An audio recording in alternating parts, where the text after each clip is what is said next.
I need to get into MMA.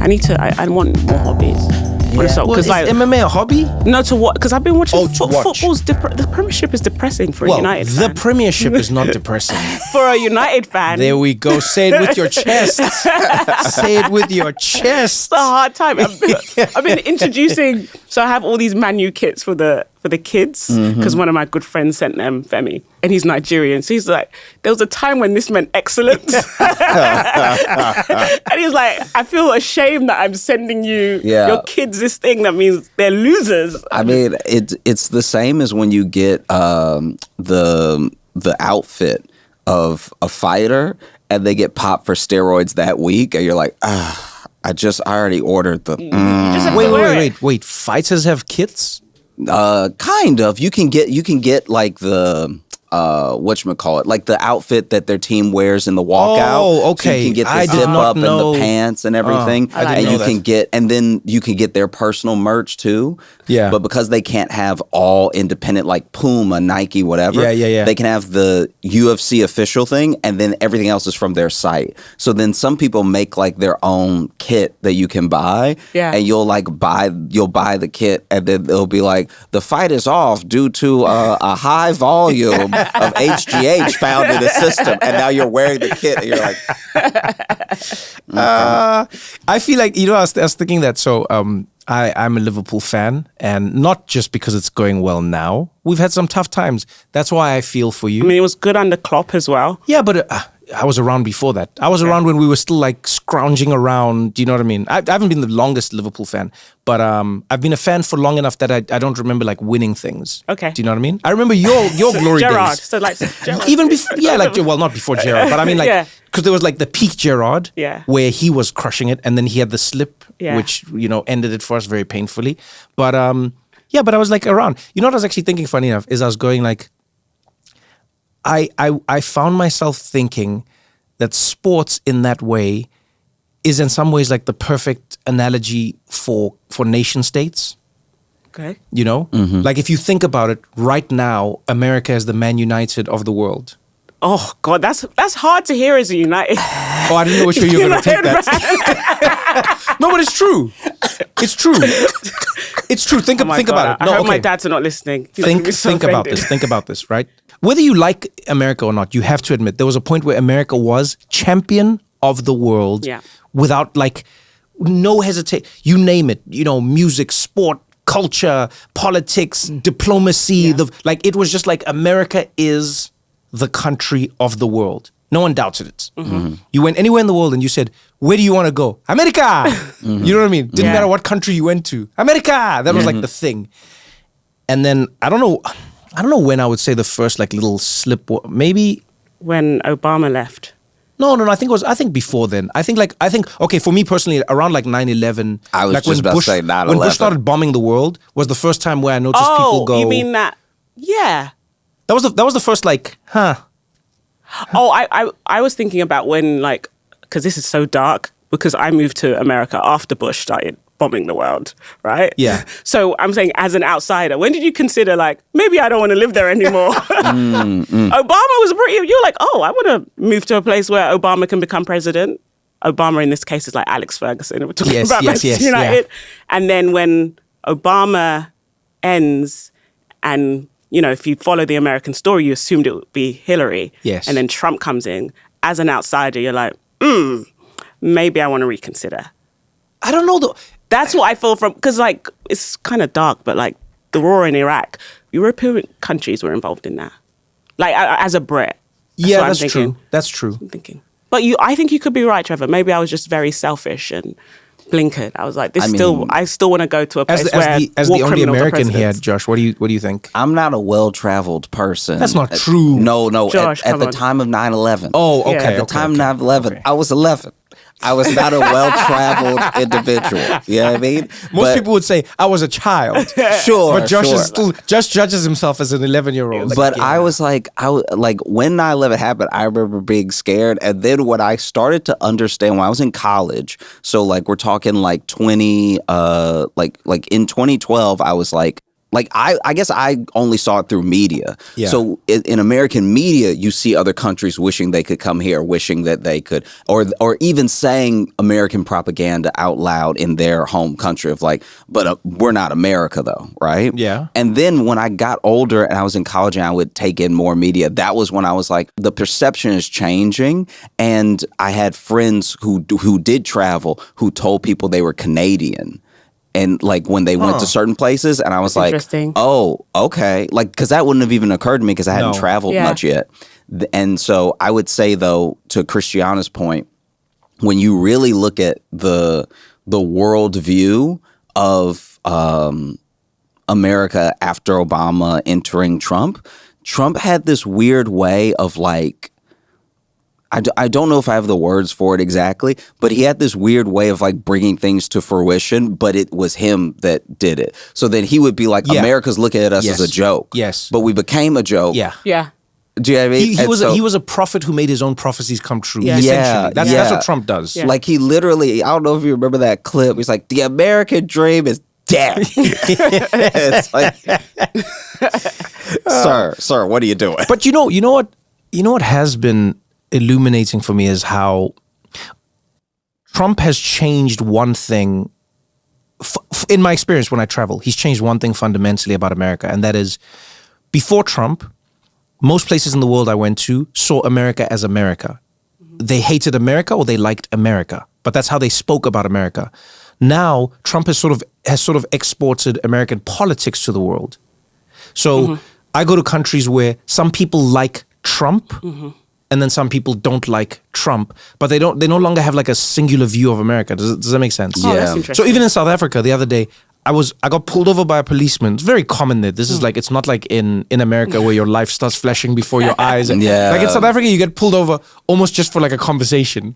Sometimes they just want to look at your car, to be honest with you. Yeah. You know, they'll just pull you over and be like, brother, what is this? And you're like, oh yeah. And you're like, it's nice. I like it. Okay. So I got pulled over the other day, and the cops, straight up, the guy rolled down the window. He's like, licensed. Then he sees me, and then he's like, Trevor. He's like, hey, my man, what are you doing here? I'm like, what do you mean? I'm home. He's like, my man, you should be there in America. Elon Musk, what is he doing to us? Why is he doing these things to South Africans? No, Trevor. But Trump.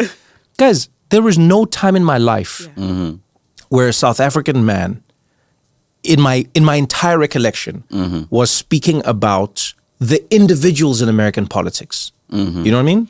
Yeah. Even when Bush was like bombing the Middle East, we said America.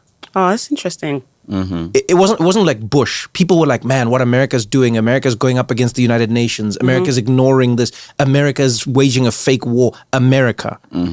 Now I find everywhere in the world, there's a break. There's Trump, and there's not Trump. Yeah. I think Obama did that, but in a different way. Obama made America look so cool and like it could like remake itself in a certain way. Yeah. Because I remember there was like years ago when he was the first time he ran, and they did like a poll in Europe about if Obama ran versus, I think it was McCain or whoever was the first time. What would the voice? It was like 95% Obama. Like it was for the rest of the world, it was a no-brainer. Like, this guy is great. His wife is beautiful. I love that Europe, like, who has never had like a black president. Oh, yeah. They don't want their own one. They want the American one. They were like, well, of course it makes sense. It's time to have some change, you know. How can America not have? And then you're like, what about you guys? Oh, yeah, let's calm down. Yeah, no, it feels like dating at high school where there's always that one person that's like, oh, you're so sweet and you'll find someone. Like, what about you?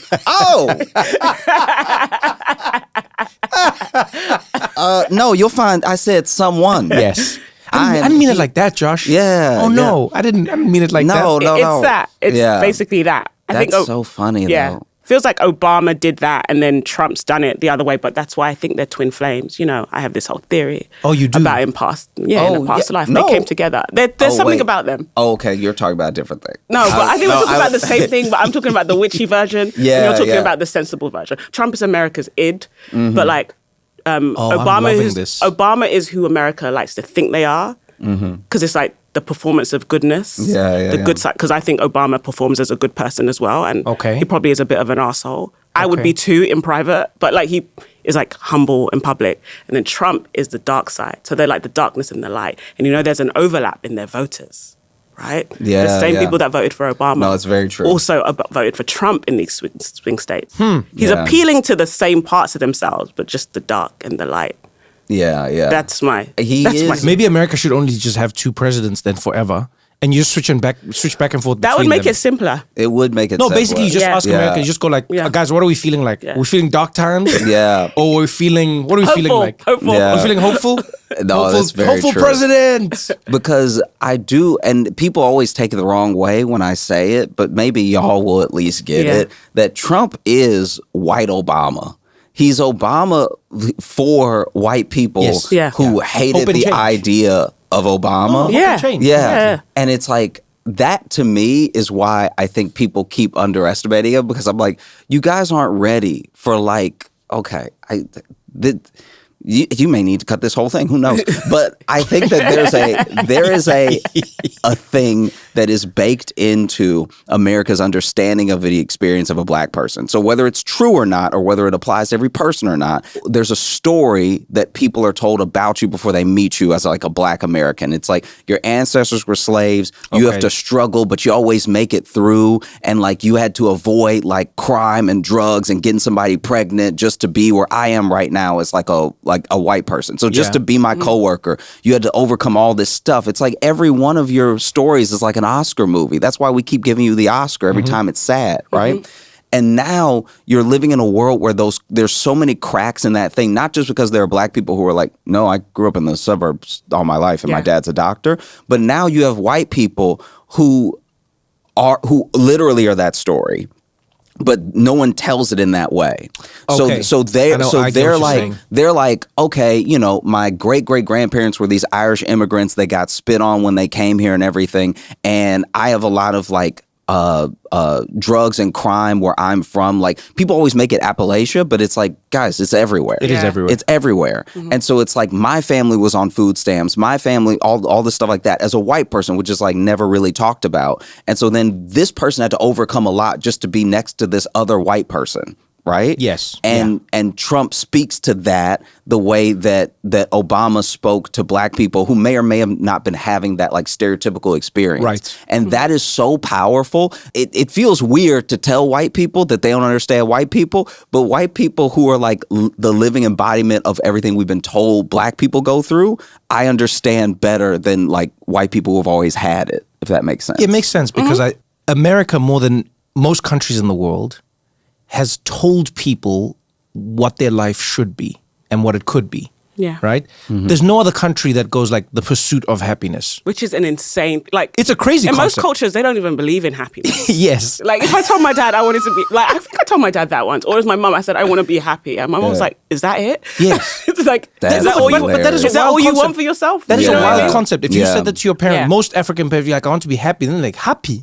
Happy? Go and study something. Yeah. Are you going to be successful? You know what is happy? You leave me happy. Are you married? Do you have children? You know what I mean? Like, Yeah. what is... Happy is a moment. My friend's sister said, was Jesus happy? Yeah, and but then, like... That is one of the wildest things I've ever heard in my entire life. Wow. She was making a big life choice. She's like, No, I'm not but happy. She's like, was Jesus happy? Yes. This is like... But think of it this way, right? Most cultures in the world will believe that happiness is a state of mind and it's a moment. You are happy. You're not like permanently in a state of happiness. Yeah. Does that make sense? And you shouldn't pursue it. It's like it's like pursuing pleasure. It's kind of decadent, It is. right? It is. Right? But America's the only country that did that. And so in many ways, you have a country where they've told you what is supposed to happen to you, what you're supposed to experience. And so if you're not experiencing that, you're butting up against it. So it's like, it's the 14-day money back guarantee. Think about how many people in America are going, but this is not what I was promised. And to your point, exactly what you're saying, Trump is going, you haven't gotten your delivery. You haven't gotten the service. You know what I mean? You're supposed to get this thing. Yeah. But you haven't gotten it. And then those people are standing up. And then other white people are like, but why don't they just? And it's like, yeah, you say that. But these white people are going, why has it not happened for me? And Obama did the same thing. Yeah. He said America has failed on its promise, but yes, we can. Yes, we can. He was very in a It's the same. And it's like it's the dark or the light. Yes. But the people, whenever I say white Obama, everyone's mad. Everybody's like, rightfully what do you so. mean? Yeah. What are you talking about? I'm like, yeah, but and then I explain the whole thing. They're like, no, and I'm like, I understand. No, because why. you lead, Josh. If you start with white Obama, I can see people immediately viscerally. Look, in the world of stand-up, it's brilliant as a premise, as like a concept. But obviously, most of the time, a great premise in stand-up is terrible for regular conversation. In real life, that's fair. Because imagine that's if fair. you came to somebody and you're like, yeah, in many ways, he's like Muslim Jesus. People are like, I'm sorry, what did you say? Yeah. You can't take someone who people love and revere and then compare them immediately to somebody they hate and not expect them to have a to reaction. be a little bit reactive. I guess I'm surprised how much everybody hates it in that I still have friends from Louisiana who voted for Trump and stuff like that. Yeah. And then when I say he's white Obama, they're like, what? Yeah, but that's what I mean. And I'm like, Both sides dislike that's it. what I'm saying. I'm Yeah. like, I can understand my liberal friends getting mad, but then everyone's no, mad. it's worse the other way around. Yeah, no, How dare that's you? fair. You gonna call this man white Obama? But can I tell you, he is doing everything.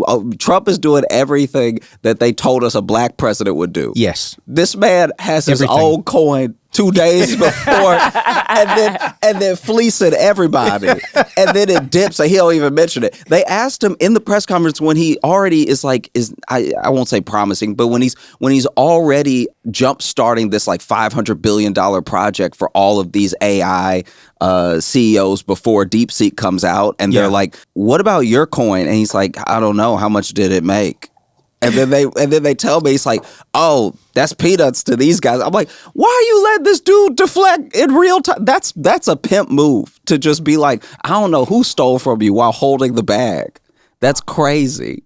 I have been surprised might be the wrong word, but it's the only one I can think of right now. I've been surprised at how just like the lack of robustness in America's systems. Like the Do you know what I mean? institutions. Yeah, you take for granted how much of America is run like the game of golf. Mm-hmm. It's just an agreement. Mm-hmm. Yeah. You're gonna keep your score, right? Mm-hmm. You'll tell us where your ball landed, right? Yeah, of course. Mm-hmm. Yeah, and you're not gonna move the ball when you get there, right? No. All right, and you keep your own score. Think about how crazy golf is as a game. Mm-hmm. Everyone is out there competing against each other. Everyone keeps their own score. Yeah. You hit the ball, it goes somewhere. You then tell people where your ball was. Mm-hmm. If you move it, nobody knows. Which, by the way, fun fact, Trump does all the time. Yeah. Of course he In does. actual golf. Of course he in does. actual golf, 100%, right? Yeah. 100%. He would. You don't move the ball if you do. But all of this, and people keep their own scores, and the game is basically run. There's all the rules, but a lot of the game is just a handshake. Yeah. It's a gentleman's agreement. And I've been surprised to see how much of America is just a gentleman's agreement. Also, I mean, I'm saying this as a Brit. How much is just ultimately resolved in court, and then there's a different court.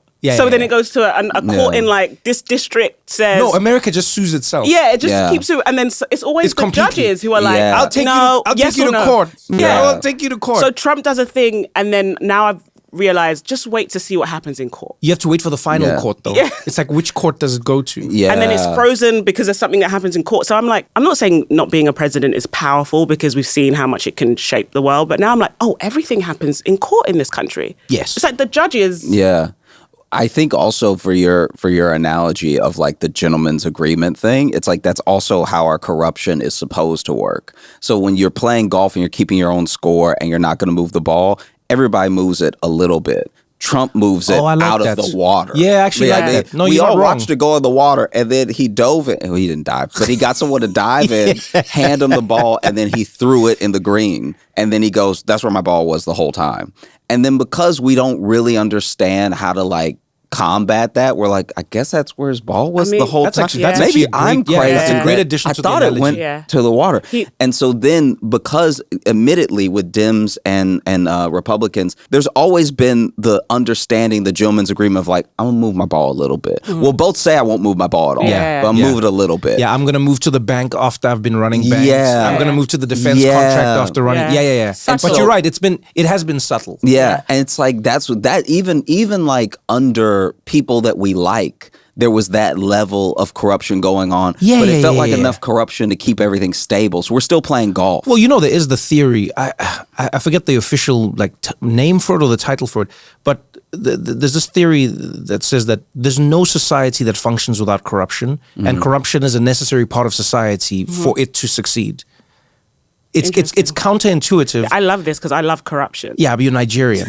I mean, He said it, not me. But you just said I love It could have been my British side. The Brits love corruption too. Man, come on. Let me tell you something. One thing I've learned about Nigerians is... It could be my British side. Can I tell you what I've learned about Nigeria? Now you're going to bring out your British side, please. Brits are incredibly corrupt. But they don't love the corrupt. There's a difference. No, but we're embarrassed about it. That's what I mean. That's the difference. I think that's what it really is with Trump, is it's the gentleman's agreement. When he sat down with Zelensky, he broke the gentleman's agreement. I'm sure many presidents have cussed each other out over world issues. But the gentleman's agreement is that you don't do it in front of the press. Yeah. Do you get what I'm saying? It's the same way adults, with kids, you'd be like, yo, we'll talk about this. Let's let the kids go away. We're going to go to another room and we'll discuss. Because you don't want the kids to see this, because there's a certain level of decorum. And then he's got no decorum. That's what he's it is. Not decent. Yeah. What Trump did there is you don't do that amongst world leaders, because it's not for it's not for us as the public in a weird way.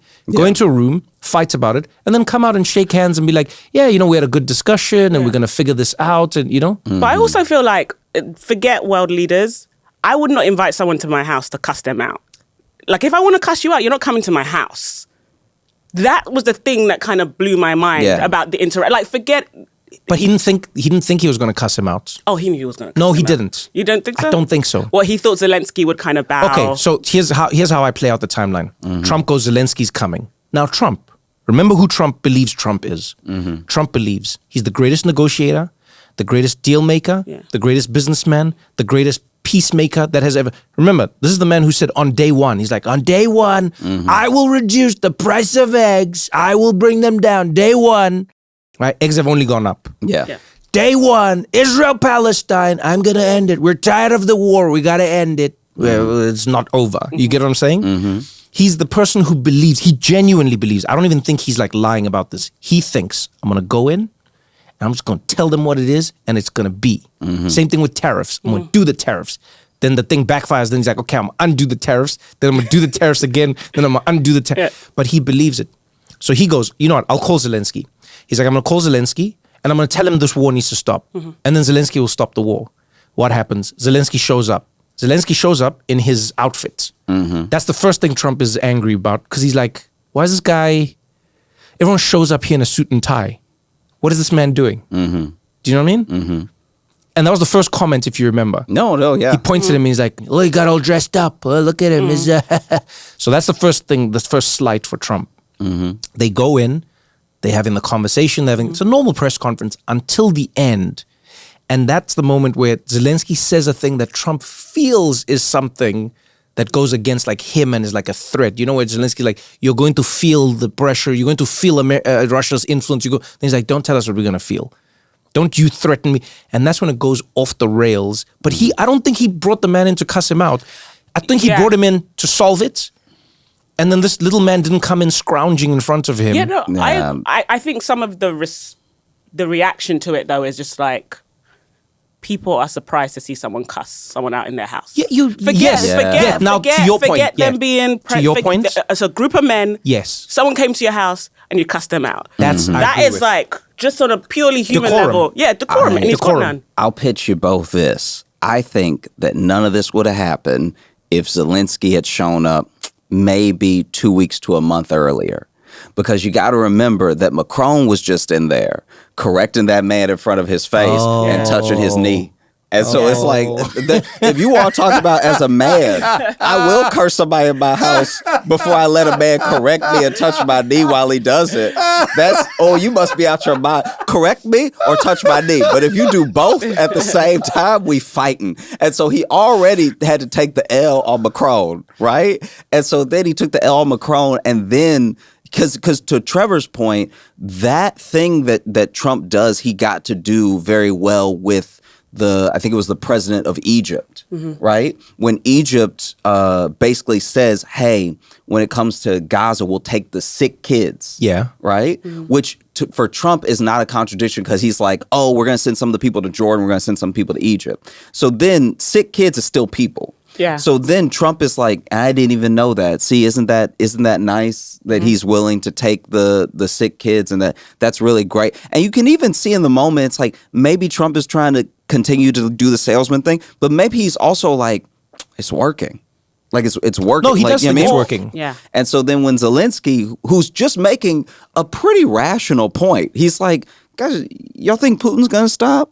Y'all think China's just like playing games in the background? Like Zelensky's one of the only people you can tell, even from him not showing up in the suit and tie, that's like living in the real world. Do you know what I mean? I don't know if you've ever been to and I'm not trying to put anyone on blast, but I don't know if you've ever been to the party of someone who is about to not have money, but like they're still dressed and still putting out the hors d'oeuvres like they have money. Yeah. But you know that they almost don't have money. You know so then you show up in your hoodie and they're like, well. And it's like, well. You about to live next to me. I love the idea that Josh, you should know this. If you invite Josh to your house, how he's dressed is a precursor to your moments in life. How much money he thinks you have. Yeah, like if Josh shows up in a hoodie to your party, you should go check your bank account, go check your investments, go check everything. We're going to continue this conversation right after this short break.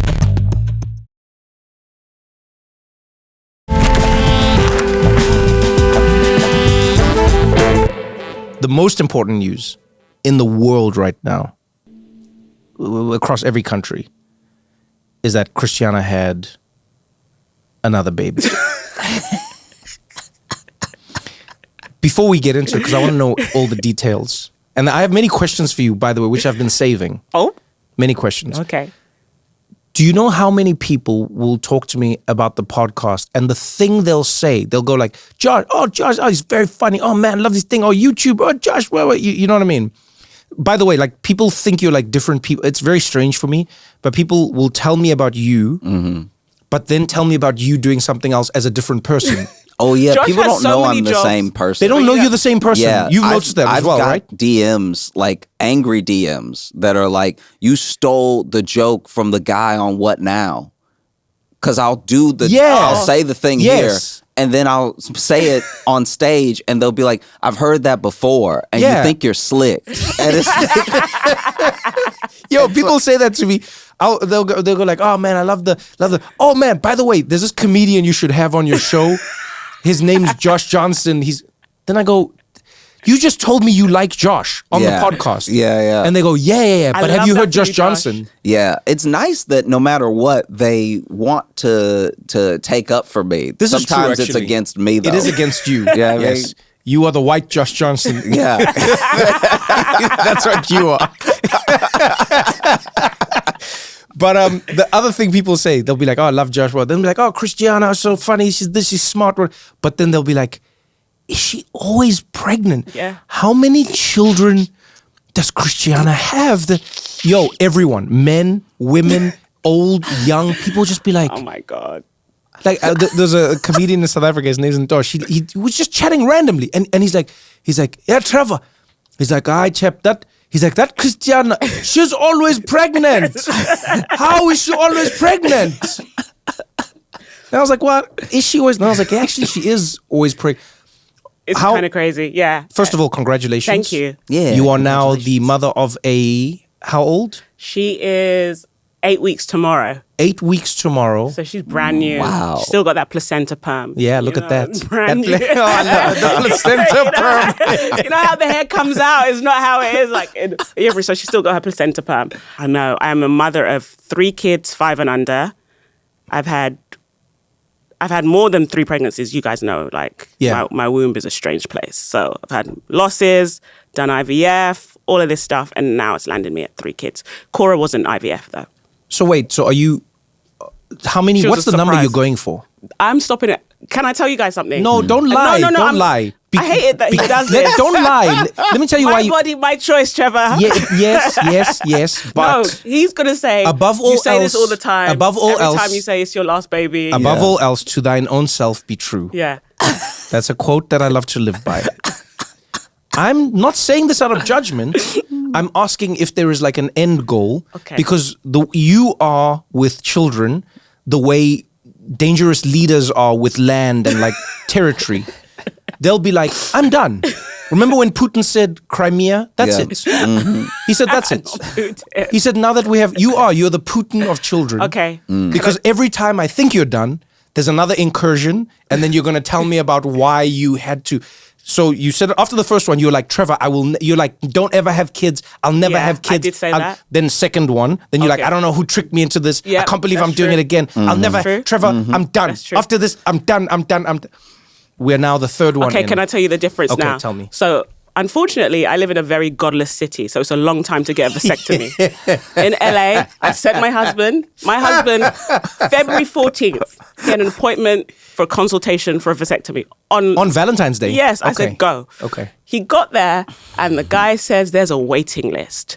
But what happens every Friday, they open up the portal for cancellations. This is the vasectomy doctor in LA, by the way. Everyone goes to him because he does the job. So how hard is it to do a vasectomy? Forgive my it's ignorance. so easy. I thought it was so quick. Easy. Yeah. It's quick, but it's a godless city. People don't want kids. So there's so many men. So there's so many people in LA getting vasectomies. And if you want it quicker, go to like Utah. Like in Utah, it's like, and that person will be like, I've never done this before, but let's see what happens. So Here we I heard go. it's just snip snap.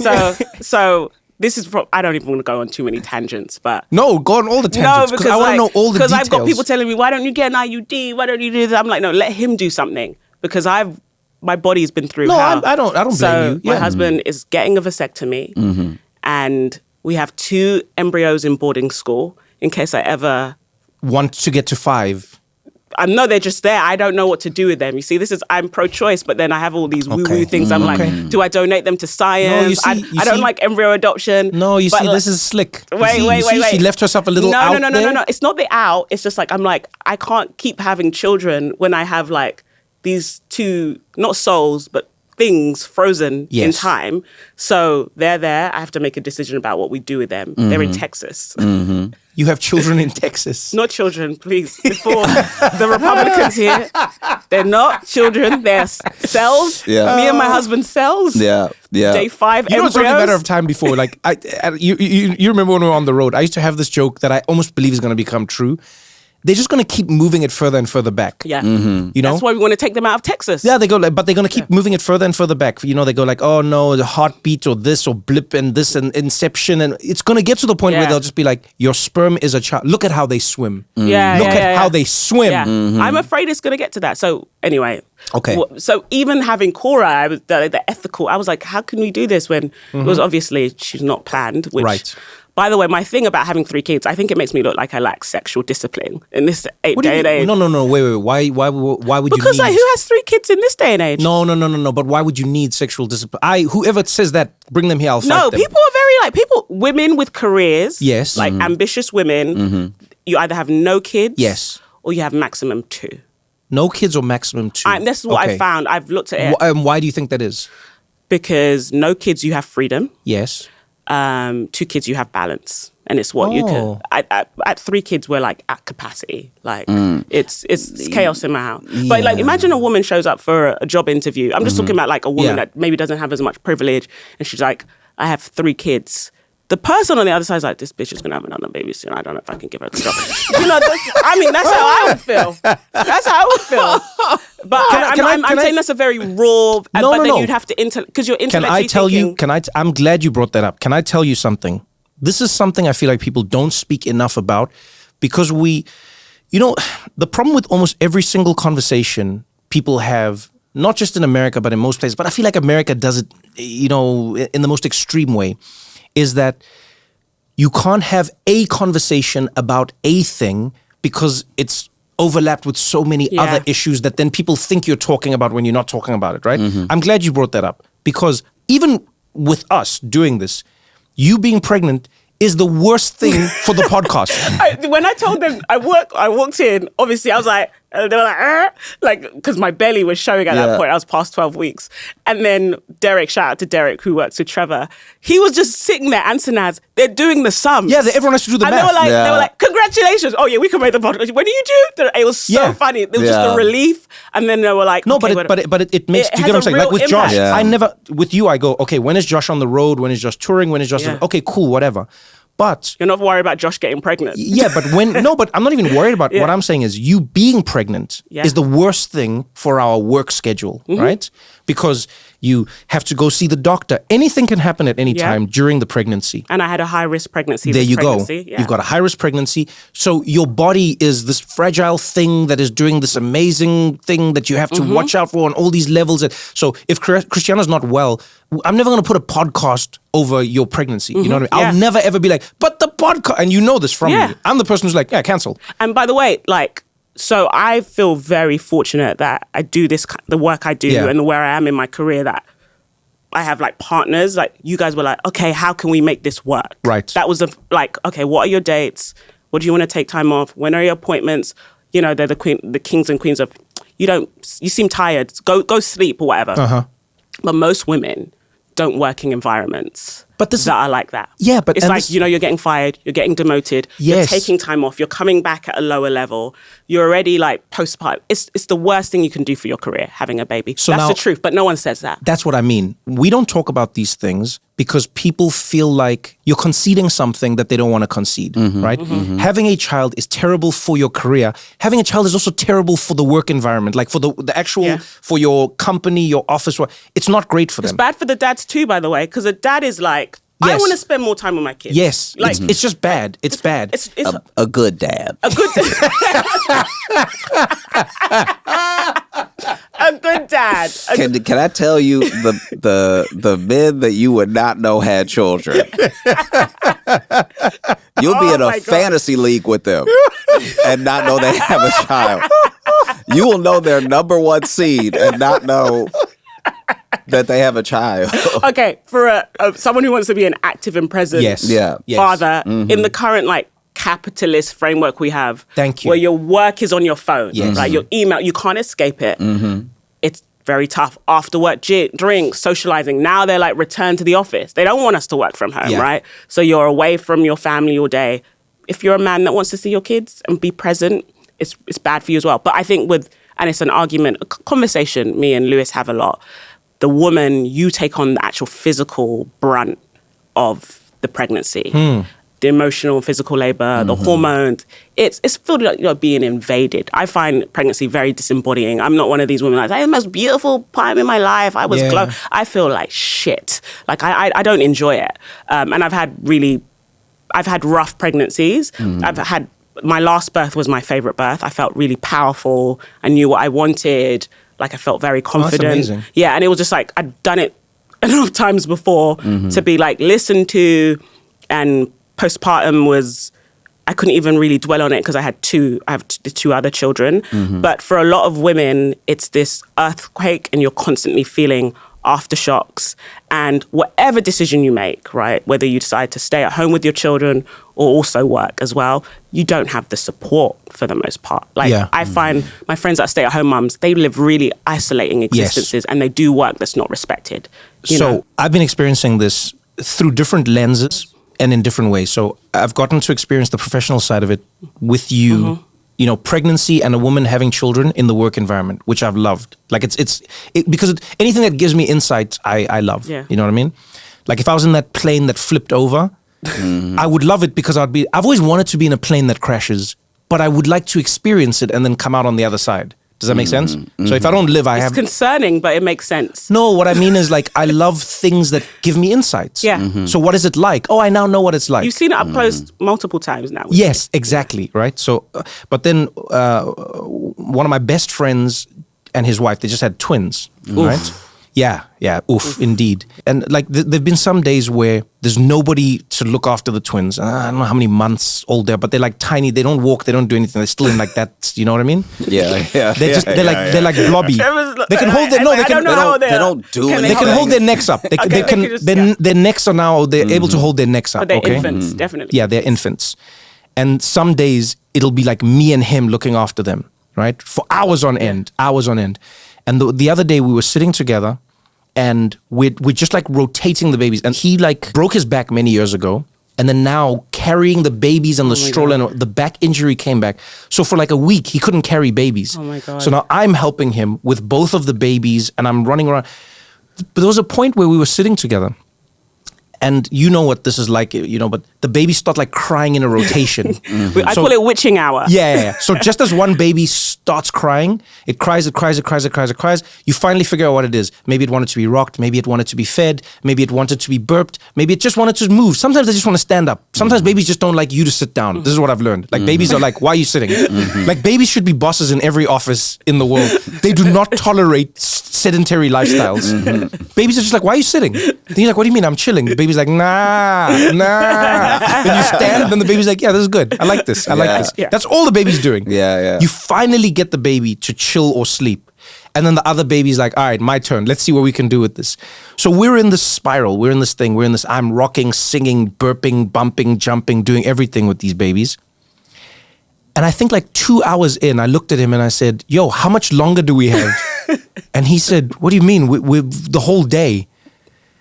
And then I looked at him and I said, how do women, how do they exist? And what I mean by how do women exist is, I don't understand how we've created a system where we act like that is not happening to everyone. Yeah. Most people, especially in America, cannot afford childcare. No. They don't have support. They don't have systems. So they're leaving their kids at home at a young age if they get to that age where they can. Or some people are like bringing the kid with them where they can and how they. But I don't understand how we're going to live in a world where we, on the one hand, tell people, hey, the birth rate is dropping. We need to have more kids. Why aren't we having kids? This is not sustainable. But then on the other hand, not support the very same people who need to have the kids to sustain a population. And let's not even talk about, and I think this is around the Western world, the housing crisis is so expensive.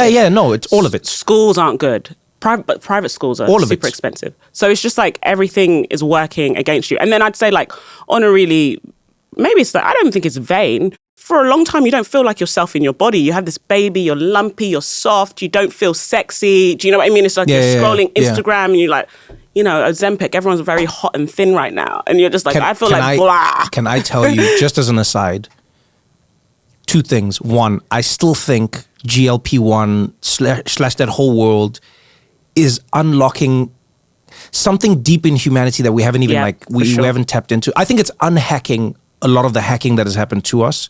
Right? Yeah. And if you're listening to this, I'm not saying like go and take Ozempic or all of these things, but I genuinely believe that almost everyone in society in some way should be on it, because I feel like in the same way that microplastics are everywhere now, I think we've all been like poisoned by foods that have hacked our systems. And I think these drugs are the first things that are undoing a lot of that hacking. Yeah. I don't know how long it'll last and how people will feel good. I'm not endorsing it in any way, but I just think GLP-1 in particular. But have you seen how now like big food companies, for lack of a better term, fast food companies and then chips and snacks and all of that, have you seen that they're working on GLP-1 blockers in their food?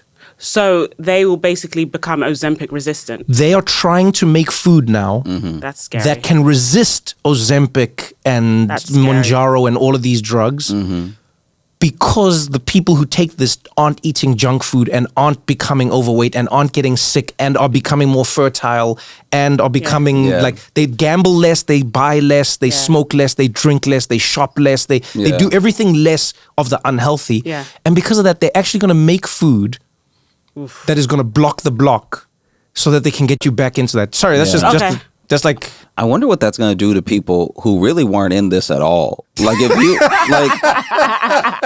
you just like regular Doritos and you aren't going anywhere near Ozempic, are you going to be like, look, I'll do anything for you might be like, are you going to lose your mind? You or might be are you crack not hungry gonna actually. Feel it? No, you actually might be crack hungry because GLP-1 is produced naturally, as I understand it, right? So it's something that your gut is supposed to produce when you are full.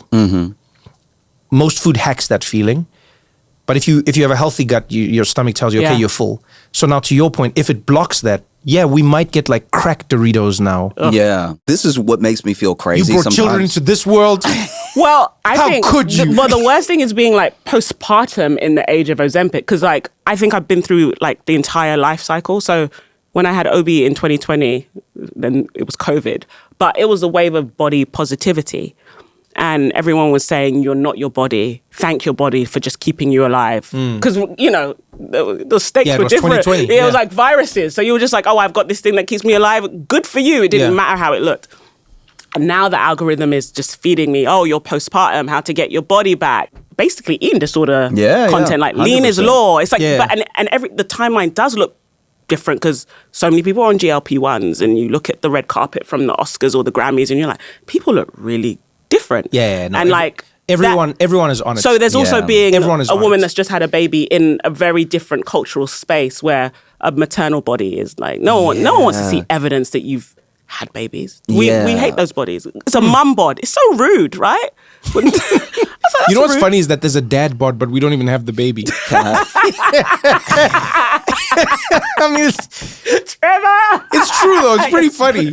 Yeah. Like dads just get. You know what I mean? Men are we really have finessed the game in a good way because like they'll go like, mum bod, she's had kids. Dad bod, you never had kids. You've never physically had the children. Why are you using this as an excuse? I have not had to support someone all the way through a pregnancy. I've had friends who have been pregnant and I've had, you know what I mean? Like, I've just never been in a relationship with someone who was pregnant and then seeing the whole thing through. So I'm not acting Wait. What? Okay.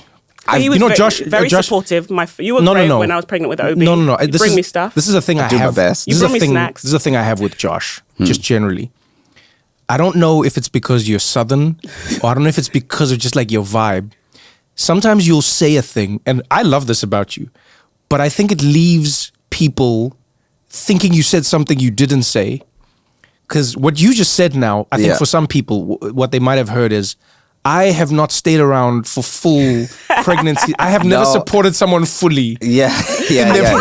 No, it's the way I worded it. But I'm not trying to have any stolen valor of like, oh yeah, I helped this person all the way through their pregnancy. I know you. This is over wokeness, you know? I know, Joe. By the way, I'm an ally for people who have been pregnant. However, I myself have, but now you sound like a deadbeat. The way you said it sounds like Josh was like, so I want you to know that I've never stayed around to see an entire pregnancy through.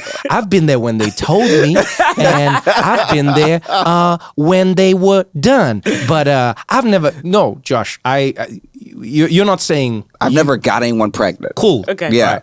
And so I can only imagine what it's like to actually be, you know, like Lewis or in that situation. But the closest thing I can guess from the dudes I know who have, you know, had kids and everything, it's not just gaming the system in a way of like there's very little that a dad has to do. There's also you want to do something, there's nothing for you to do. So I equate it to like how it feels when you've hired movers. Because now you've hired the movers and they're in your house and they're doing all the work and you're like, oh, I could. And they're like, you would literally be in the way. If you help me right now and you hurt yourself, I can't help you. So like, just be over here. And so now you're standing in the corner while somebody moves all your stuff. And you're like, but I think I could help. You can't. Trust me. Do anything. We work out all day and we move all day. We don't need you coming down the step. Whoa. And then now all of a sudden your neck is broken and we don't get paid. I feel so bad. I'm such a mean pregnant woman because I'm That's not true. Not to or maybe you. In the house. In the house. Trevor, you'd be like, bye.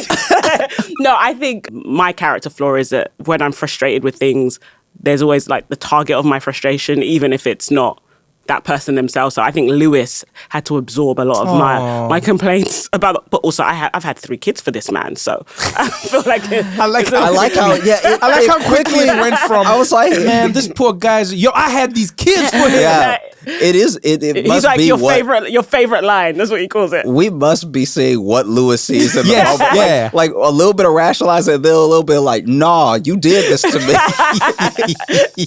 But you know, he's very active, supportive. He's a great parent. Like I'm always like, I say to him, like, if you died and left me a widow, I'd go and get you back because I can't do this without you. No, just don't die. But that's beautiful, though. No, but like he's just... It's beautiful as a threat.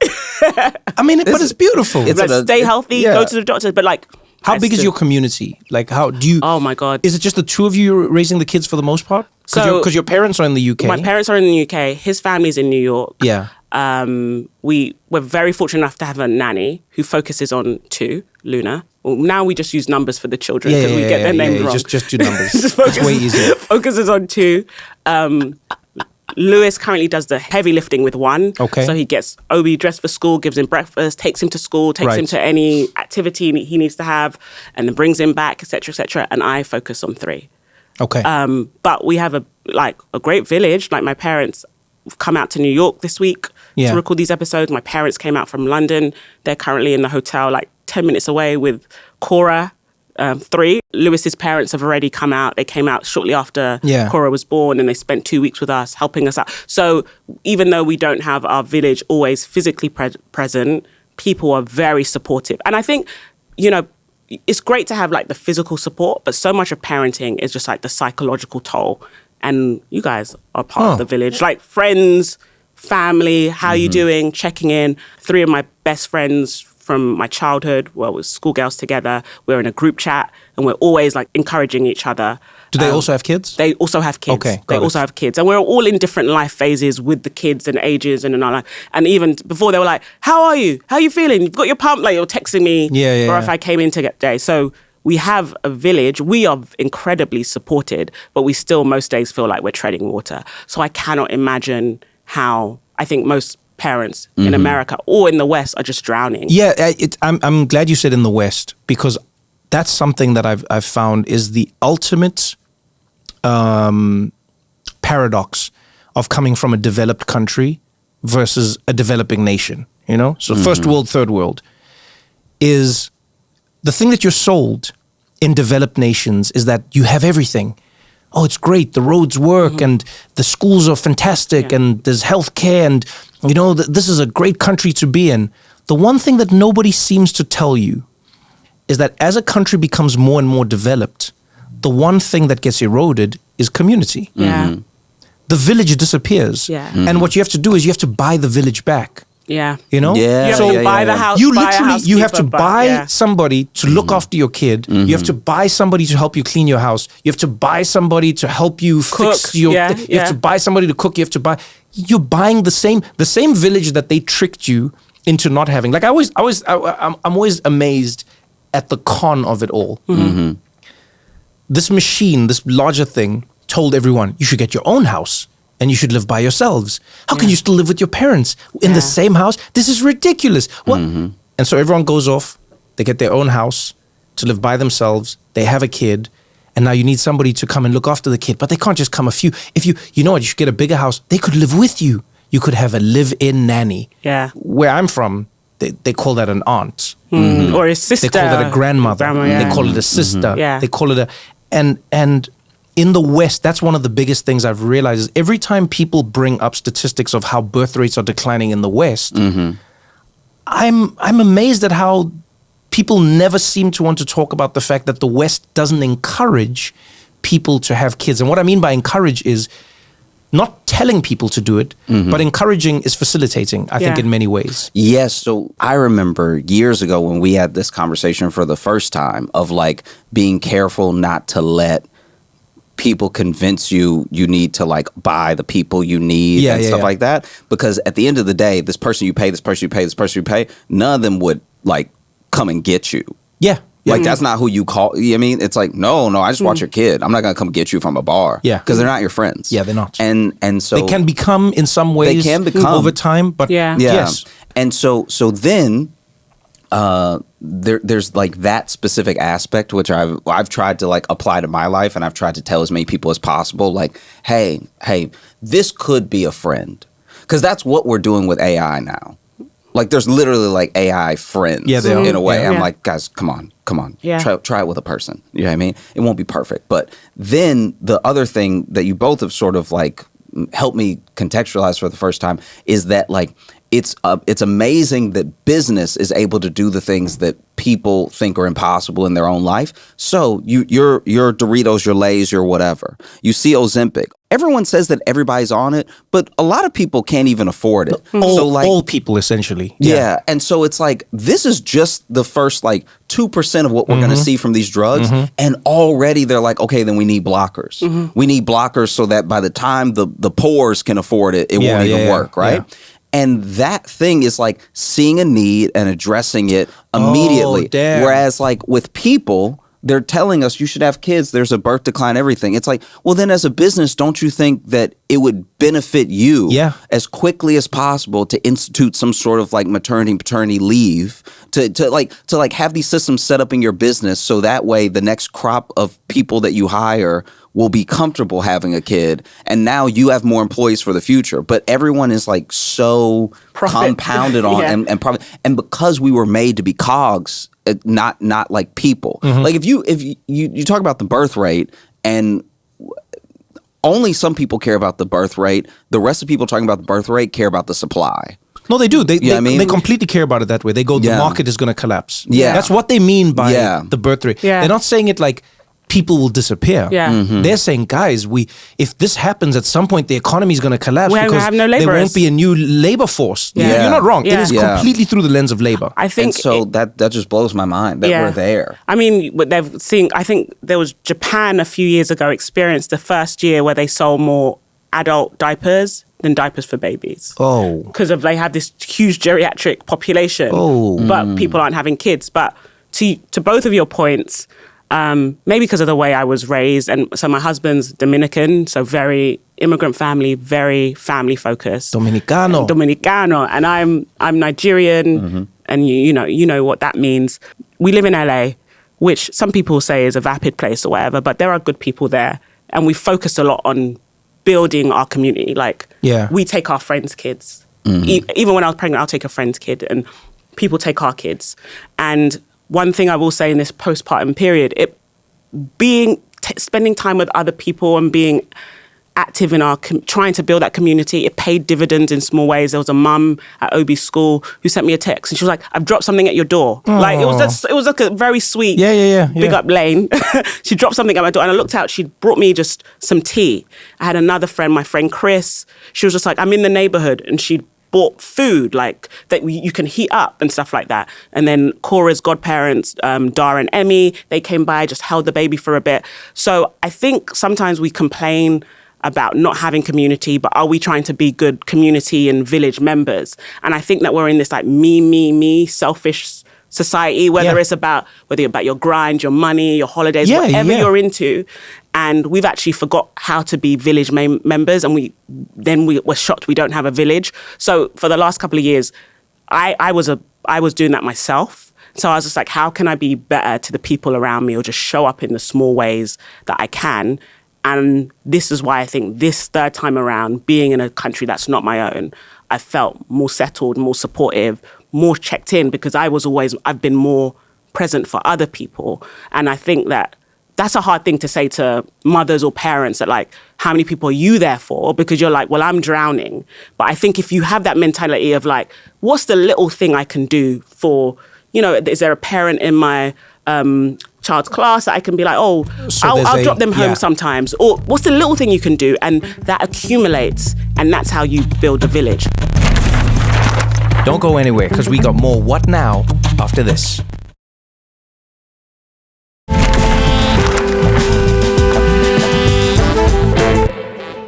So there's a paradoxical idea that is very difficult for people to accept, but it is almost unanimously agreed on as being true. And that is that over time, load starts to level off if it was a curve. You know what I mean? So if you're looking after a child, it's a lot of work.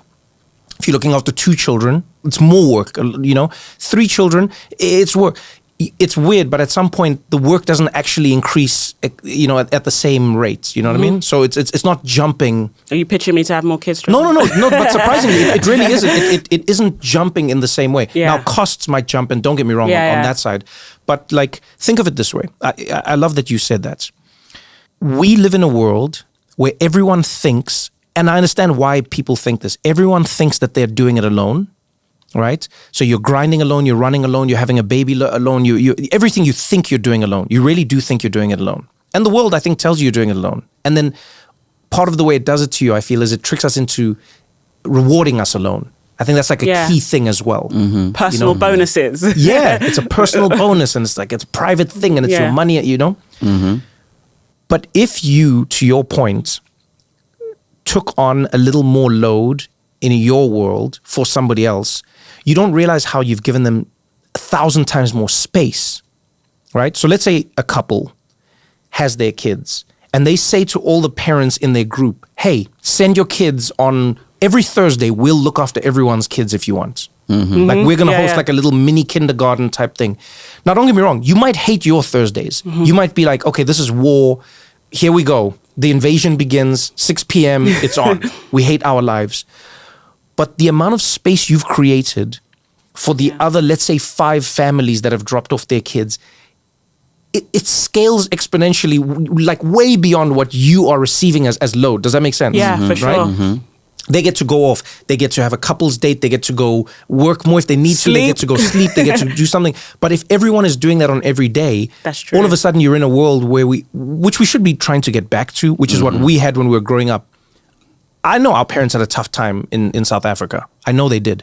But I can tell you they didn't have as tough a time, contrary to what people may believe. Because you might think coming from a third world country means you'll have a harder time raising kids. I actually think a lot of it was easier because the load was always shared. The load was always shared. It's so funny you say that about like community. Right now, I'd say one of the most invaluable members of my community is my god sister, Emily. Yeah. She moved in with us in January.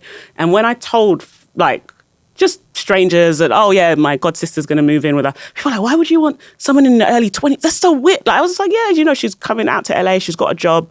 I'm like, you know, I love her to bits. I love her parents. Just like, let her come live with us. And it's so, now I see the benefits of like intergenerational households. Yeah, people. Because now Obi has someone to look to. Yes. Who's not as old as. Yes. Because he was like, what are you? You're not a grown up. Like he doesn't even know what this thing is. She was like, he was like, well, I am a grown up, but I'm a young grown up. So he has this thing to look to that he can play with, is like a pressure relief valve. Right. I just have another sister in the house. Do you know what I mean? Mm-hmm. And then she has like an older sister and older brother to kind of look up to ask questions to. And it's changed the rhythm of all of our lives. Like, she's up early in the morning because of the kids. I'm learning about Chapel Rowan and all these crazy people because of her. I'm like, what on earth is... No, but it's like, it's opening my mind.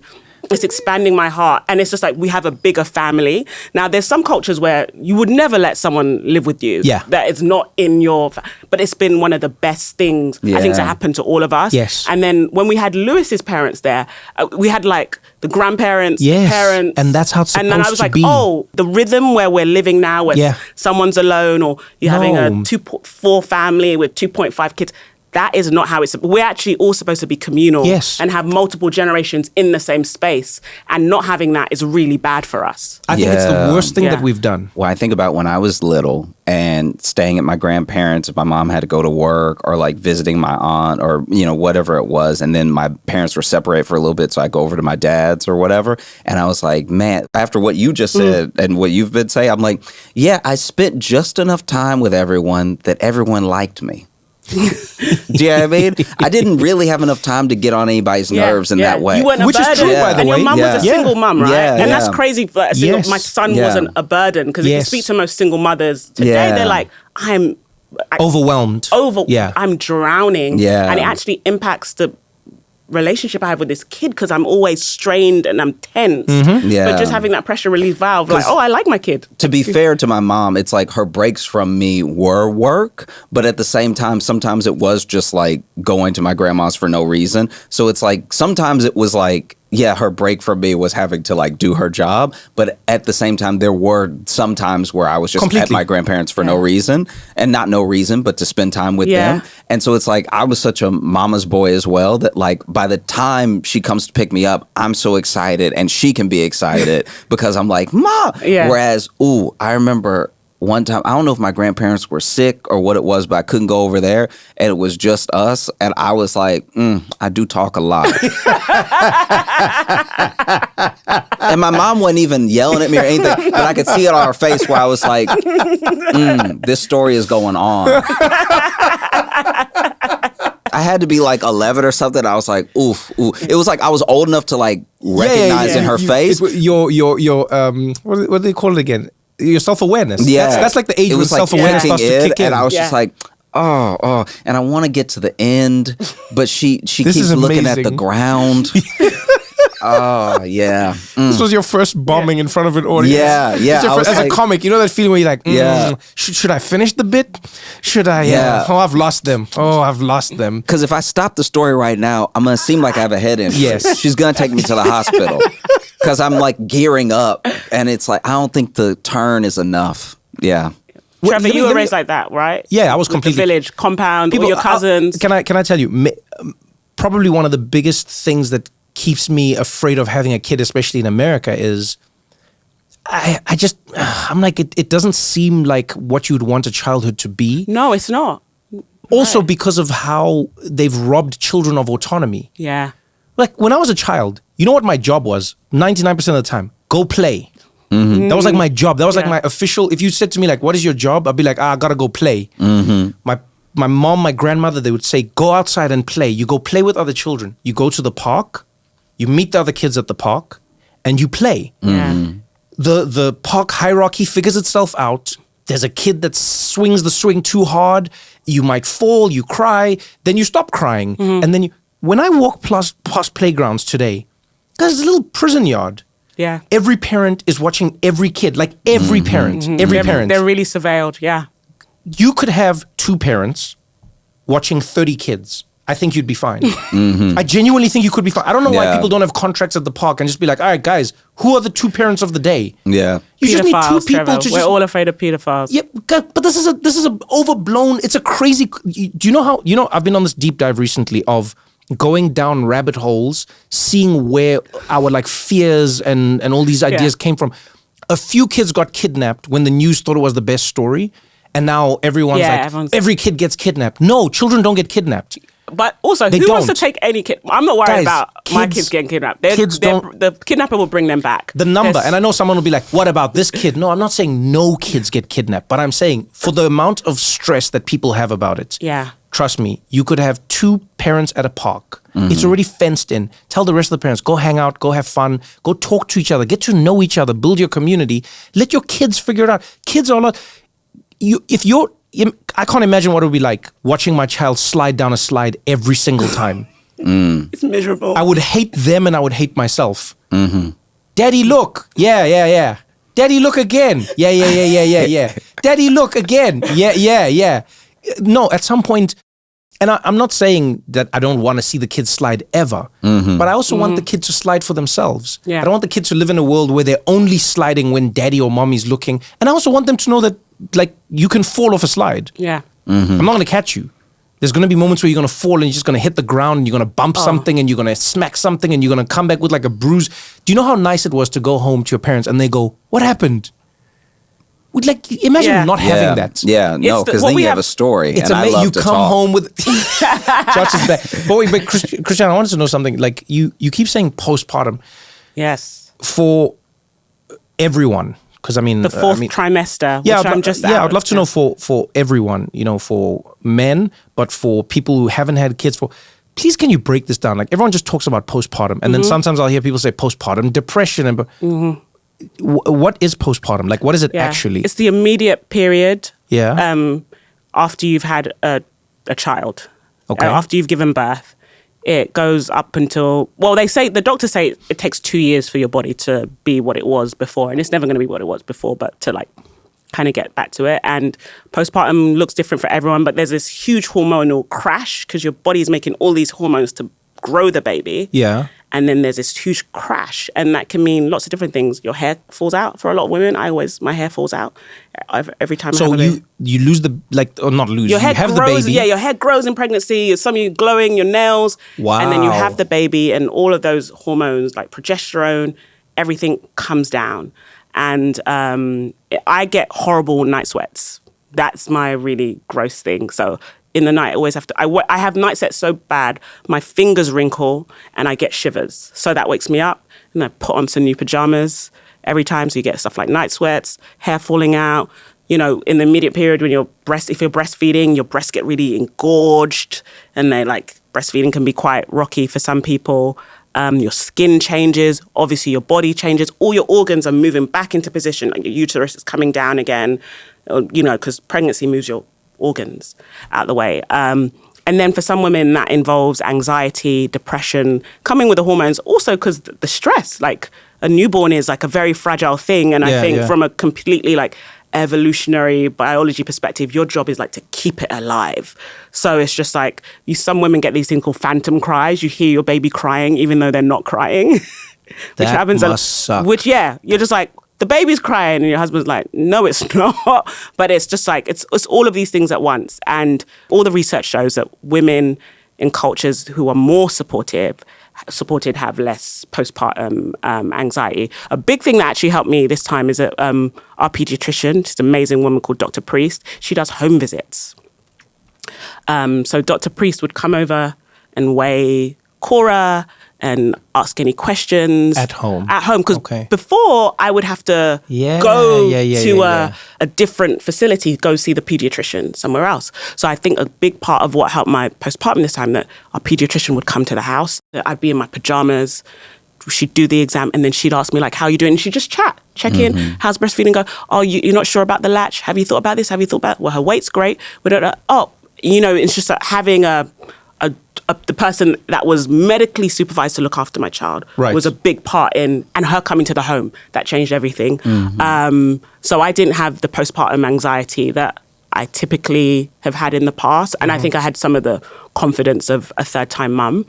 But, postpartum is also a big identity shift, because every time you have a baby, you do go through that shift. And now it's a new identity as a mum of three. Or as the kid at my kid's school said, Obi's mom, why are you always having babies?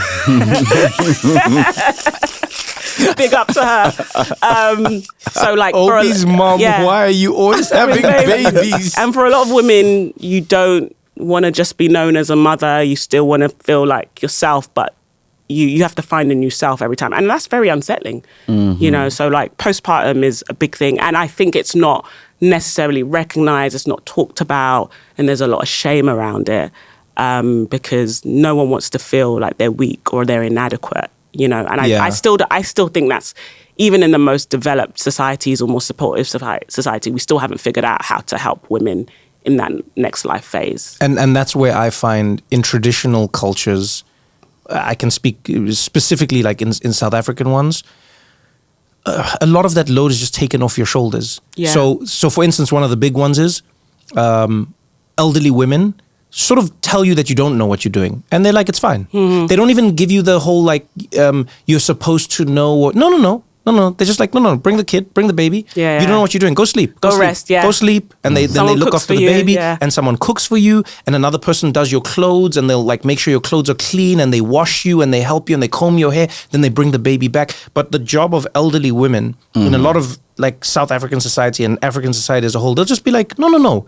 Your job was to have the baby. Yeah. Our job as the village is to help you raise the baby now. Yeah. But you relax, you go sleep.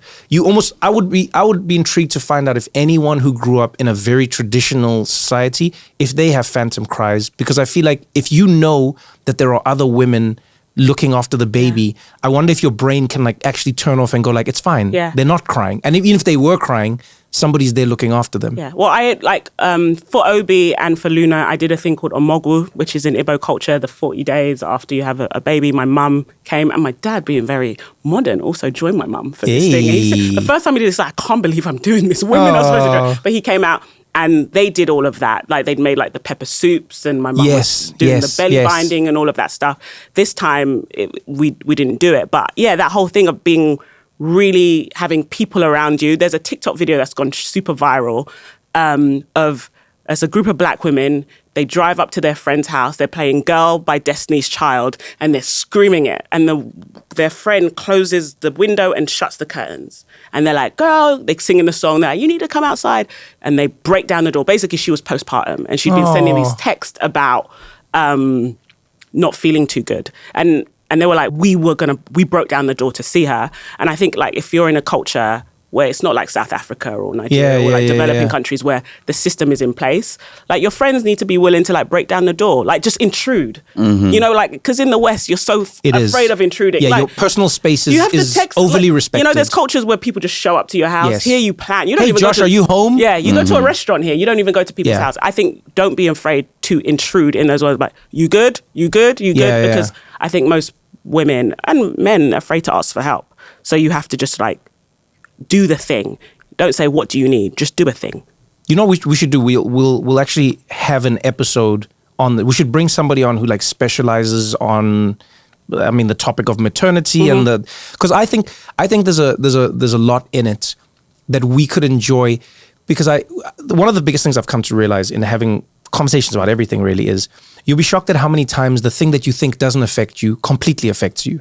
You know, so you think, oh, we're talking about pregnancy or postpartum. Most men will go, well, I guess I'm not part of this conversation.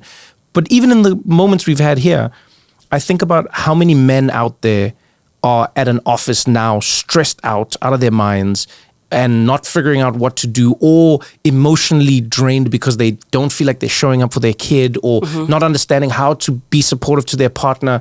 You know, some men out there like Josh are not supporting pregnant women in their lives at all. They're not sticking around for the pregnancy. I am doing my best. I am only so involved because it is not my child. No, but I think we should do it. We should have like a full-on, you know? Okay, I have a question for both of you. Okay, you had the Josh question. What's the Josh one? Do you want kids? It's honestly. Yeah, it's tough because I don't think so, and it used to just be my shortcomings as a person that I felt like I needed to figure out, and then it became a little bit of like how the state of the world and everything, which I know is like here and there, like it's never going to be a right time in the world to have a kid or anything. But yeah, I guess I still don't know, which is like, you know, like a privilege and a luxury. I definitely feel like I need to figure it out in the next few years because I don't want to be an old dad.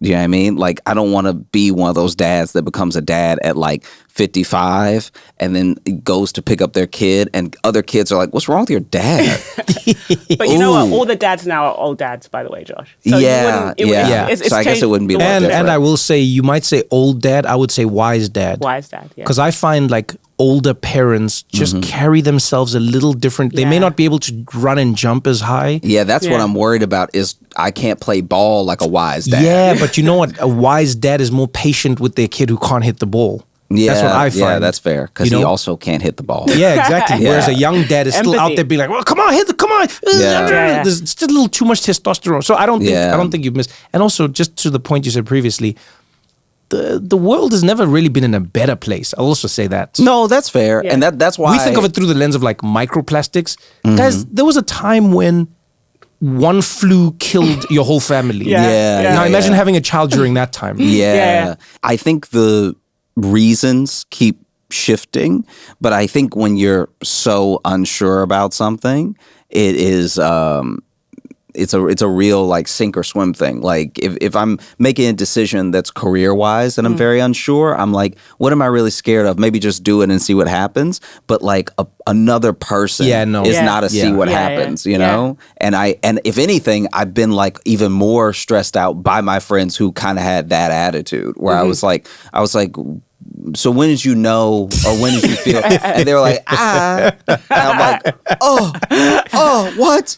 What do you? And don't get me wrong, those people I think are actually perfectly good parents because I think that they didn't go into it with that. They're probably the ones most likely to go ahead and be like, "Oh, you'll watch my kid for the afternoon at the park? Oh, that's great." Yeah. And then you'll find sometimes that the people who are like so well thought out and so overly helicopter make some of the most stressed out kids anyway. Yeah. Because they're so scared of making a mistake that now the kid is also, because I don't know anything about having kids, but I imagine those first few years, it's got to be a little bit like how when you have like a dog and you're clearly nervous, you're making the dog nervous because this kid doesn't know what anything is. No. Yeah. So they just see you going, and then they're like, Yep, okay, right. is that life then? Yeah. Should life be like that? Yeah. You know? So Trevor, do you want kids? Oh my, do I want kids? Okay, how would I put it? I don't want kids, but I don't not want kids. Okay. Right? I would hope that kids would be the byproduct of something that I'm experiencing. But to have kids... yeah, sex. Oh, man. Oh, but to have to... So here's why I'll say this. I have the luxury in that I don't have a body clock like a woman does. So I start with that. The second thing is... We'll put a pin in that. That's for another episode. Yeah, but I don't have a body clock in that way, right? The other thing for me is that when I think of having a kid and I go like, why do you want a kid? It may be a little too esoteric, but I go, well, I don't want my kid to necessarily have the burden of me wanting them for that reason, to fulfill something in me or to not, Yeah, like it's great. I think it's important to not put that on the kid. You have ego death already when it comes to... Yeah, like I don't like it when people do that with kids. They go like, oh, I just want some people be like, they want something to be theirs. They want something to love them, and then the kid doesn't do that, and then you get like parents who guilt their kids. Why don't you send your mom there? Oh, I can't believe, I wanted a son who I'd be proud of. And you're like, what are you doing? What are you doing? Yeah. I think genuinely, and I know it's not perfect, but I think a kid should be something where you go like, I have so much love to give that, man, I just need another human being to pour this into. I just have too much love. I just got to pour this love and pour this love and pour this love and pour this love out. So I'm neither for nor against kids. The only thing I know is I have never met a person who regrets having children. Oh, you haven't? Never. Oh. Genuinely, I've never. I have. But I've met many people who regret when they had a kid. Oh, interesting. And I've met many people who regret who they had the kid with. But I've never met somebody who regrets the kid themselves. Now, I'm sure there are outliers. Oh, I'm sure. I get what you mean. I've met people who got with somebody abusive, alcoholic, you name it, in every shape and every way. But they will go, but this child. I've met people who had a child and they're struggling financially and their life has really been hard and their family disowned them because of who they had the kid with, and maybe the person left, whatever it is. They will still go, but this child, oh man, this child. The person they had it with, they might regret. The circumstances, they might regret. Too young, too busy, too this, too that. So in that way, I just think to myself, I would love to be able to give somebody the greatest gift, which is not just being chosen, but which is being intentional. That's all I'd want. I want the kid. If they ask me like, "Hey, why am I here?" I go like, "No, because I had excess love to give, and so that's why you're here." Amazing. You know what I mean? I just wanted somebody to love. I think you two both make great fathers, and I think this is how she tricks people. Josh. No, Slow down. wait. I think you make great fathers, and maybe one of the sad things about the world is that I have friends that are like child-free by choice. Yeah. And they'd make the most brilliant mothers and fathers. It's often the people that are making the real calculus, who've done that deep spiritual work, who've like experienced ego death, who make the decision not to be parents, who would make brilliant parents. I agree with you. But at the end of the day, I think I came to a point where I don't see my children as possessions. Maybe this is very Christian mentality. I'm like, they're a gift from God. God has given me them to kind of guide in this world and uncover who they're supposed to be. But they're not just mine. So I don't think you have to have children yourself biologically to parent. To have children. And I feel like if we had a more expansive view of parenting, that the children around us are our collective responsibility. Africa. Yeah. This is literally no, Africa. but it's like, do you want biological children that live in your house is that's the all it deeper is. question. But then it's just like, you can have children via other means. And then, because my kids aren't my possessions. I'm just their custodians. I'm here to like guide them. My dream is, and I'll also caveat this because I don't want to fall into a Josh Johnson here, but like Michael Jackson messed it up. I'll start with that. Because my dream was always, I was always like, I always wanted to create spaces in my house that would be great for kids that weren't mine. Because I thought it would be fun when my friends' kids come over, that they go like, oh, Uncle Trevor's house, and he's got those video games and he's got an arcade machine. And I go like, yeah, this is great for them. You know what I mean? I like the fact that, and people go like, but you don't have kids. I'm like, yes, but there will be children in my life. And I think it is cool that I can facilitate this for them in some way, shape or form. Yeah. But now, if you are a grown man with no kids, who has a kid's basement full of things. So, No, there are problems. But I will say, though, last thing that I think could be helpful. And this is maybe going to make you take back what you said about me being a good dad. Maybe. Never. Maybe Not it's possible. But this is in a co-parenting situation, especially a situation where kind of like you said, Trevor, people are like, it shouldn't have been this person or something like that. I think that one like sort of olive branch, one thing that you could do is be like, all right, look, let's be honest with each other as like mom and dad. Let's be honest with each other. You don't really want to be here, right? But you could help me out. Every time you are here, it's going to be like a big celebration. It's going to be like, wow, dad's here, blah, blah, blah, right? But because I'm with the kids almost all the time, you have to tell the kids, hey, if you act up, if you disrespect your mom in any way, I can't come in the house.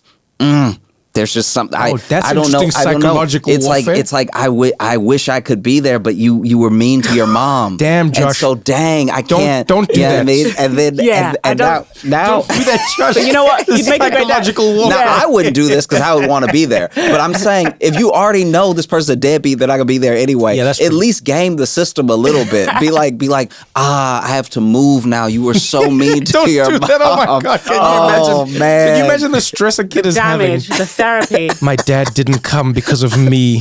I didn't do it. Yo, but this was fun. Okay. Christiana, congratulations. Thank you. Congratulations. On a third healthy child. Oh, This is, very, can I say, very that's the only thing I like, Yeah. I don't take for granted the health of a mother, the health of a black mother, by the way. Yeah. In It's this no country joke. especially, Yo. yeah. So I'm happy that your baby's healthy. I'm happy that you are healthy. We're here, huh? Making more people like Christiana. Still making the podcast. Yeah. My favorite thing I learned when I was in Bhutan from a monk was he said, one of the hardest things to learn in life is that there will always be storms. But you will never live a full life unless you realize when you are between storms. So he says, like, the greatest joy in life is just learning to know when you are between storms. Because when you're in a storm, you're in a storm. But when you're not in a storm and you don't realize you're not in a storm, then you're not enjoying the fact that you're not in a storm. And so I'm excited because now with Christiana, we're no longer in a storm. She's not pregnant for a while. And so we get to enjoy that for a minute. Not for a while. She's not going to be pregnant again. You know what? I will take it as it comes. And if you get pregnant again, we will celebrate it. But for now, we will enjoy this. This was fun, yo. Yeah.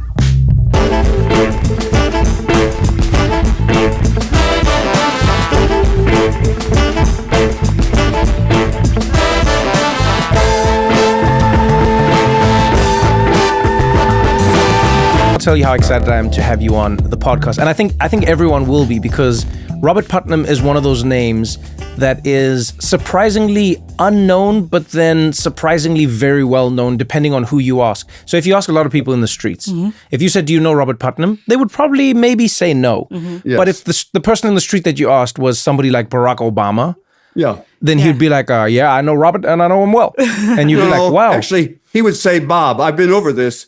There's a really funny New York Times interview in which the New York Times interview was trying to say, "I know I'm New York Times reporter, pretty well connected. I know Robert Putnam," and Barack just says, "No, it's Bob." I like that. Hey, that's when you know somebody. So actually, let's talk about that, because although it seems crazy, will tie into everything that we're going to talk about today: loneliness, community, and fundamentally, funny enough, how all of it is integral in making sure that a democracy actually works, which I think is very important in America right now, because people are wondering if this democracy can and will work, you know, in the next few decades. Yeah. And we're experiencing this around the world. But tell us a little bit about that. How does Barack Obama, President of the United States, come to know you as Bob? How does this journey begin? About 20 years ago, maybe not quite that, 15 years ago, maybe, I was trying to run a seminar. I was running a seminar of people, and the idea was to bring people from very, very diverse backgrounds together once every 3 months for a couple of years to try to figure out how to solve the problem of social isolation in America and its political consequences. It's not just loneliness. It also affects, as you said, and we're going to come back to that, the chances of democracy surviving. We had a big multidimensional matrix. We wanted to make sure we had enough men and women and blacks and Asians and Latinos and whites and old and young and rich and poor and business and labor, et cetera. You can imagine this multidimensional scheme. Right. And we got it all filled, but we had one box that we had not yet filled for a young black community organizer. And my son, who had been at Harvard Law School, said, you know, you ought to check out this really bright guy I know who I play basketball with. Because it turns out my son, this is going to make you believe in the conspiracy theory of American life. My son happened to be on the Harvard Law Review with Barack, and they played basketball together. Wow. And he said, well, he's a community organizer out in Chicago. I said, bingo, that sort of fits our, the right matrix. So we got this guy here. He's one of the youngest people in the group. And he's very ambitious. It's clear he's very ambitious, but he's also cute. He's a little bit like like a mascot in this group. And so, in a summer camp, people develop nicknames. And our nickname for him was the Governor, because we thought, what a joke. This guy's ambitious, and he thinks he's going to eventually become hilarious governor of Illinois. This is the guy who 5 years later is the president of the United States. So you weren't wrong. Governor was a joke. It was a joke. There was something else that's important about him. Yes. He's very smart, but he's also, at least he can be very quiet. So, and this is a group of big egos. And so the first, we'd gather on a Friday night and all day, much of Saturday up until lunch, everybody else was doing what we called station identification. That is, they were telling us how important they were and why their views were the most important. And Obama kept silent during all of that. And then after lunch, he'd say, I've been listening to this. I've been listening especially to Susan and to Josh, and they think they disagree. But I think underneath, Susan and Josh agree. And they did. And everybody around the table was open-mouthed. How did he see that? We've been all sitting through the same conversation. And the whole conversation was polarized in many different ways, but he saw a way in which he could frame an issue in ways that would be productive for the whole group going forward. Oh, wow. He's able to see through all this, all the fighting. Yeah. He's able to connect groups that don't necessarily think they have anything that connects them. But I feel like that's the perfect jumping off point to get into your work. And I won't say single-handedly, because you always give credit to your team, and I think that's important, but you have been at the forefront of helping us understand social isolation and why this can very well be the reason society crumbles. Society as we know it, everyone talks about we're more polarized than ever. People say like, and I don't get along with the other parents at school. And people say like, I can't talk to my family because of politics. And I don't even know my neighbors' names. And at the same time, everyone says, I don't even know if this election will be the last one because democracy could be dead. Well, today we're going to be speaking to the man who really has worked on helping us understand the data behind the feeling. And you've written a few books about this. Bowling Alone was obviously, your seminal work, which was then, it went on like an interesting journey, and we'll talk about some of it, the praise, the criticism. Right. And then you talked about like making democracies work, etc. But let's start with the fundamental problem at the bottom of it. Sure. Why do you think it's such a big deal that people are or say they're lonely? What is the value of minimizing social isolation? Well, of course, there are reasons to worry about people being lonely. That's indeed the title of this film that's now, out and about on Netflix and in that's theaters. Join or Die, yeah. Join or Die. your chances of dying are high, actually. Sorry to say that, but your chances of dying over the next year are cut in half by joining one group.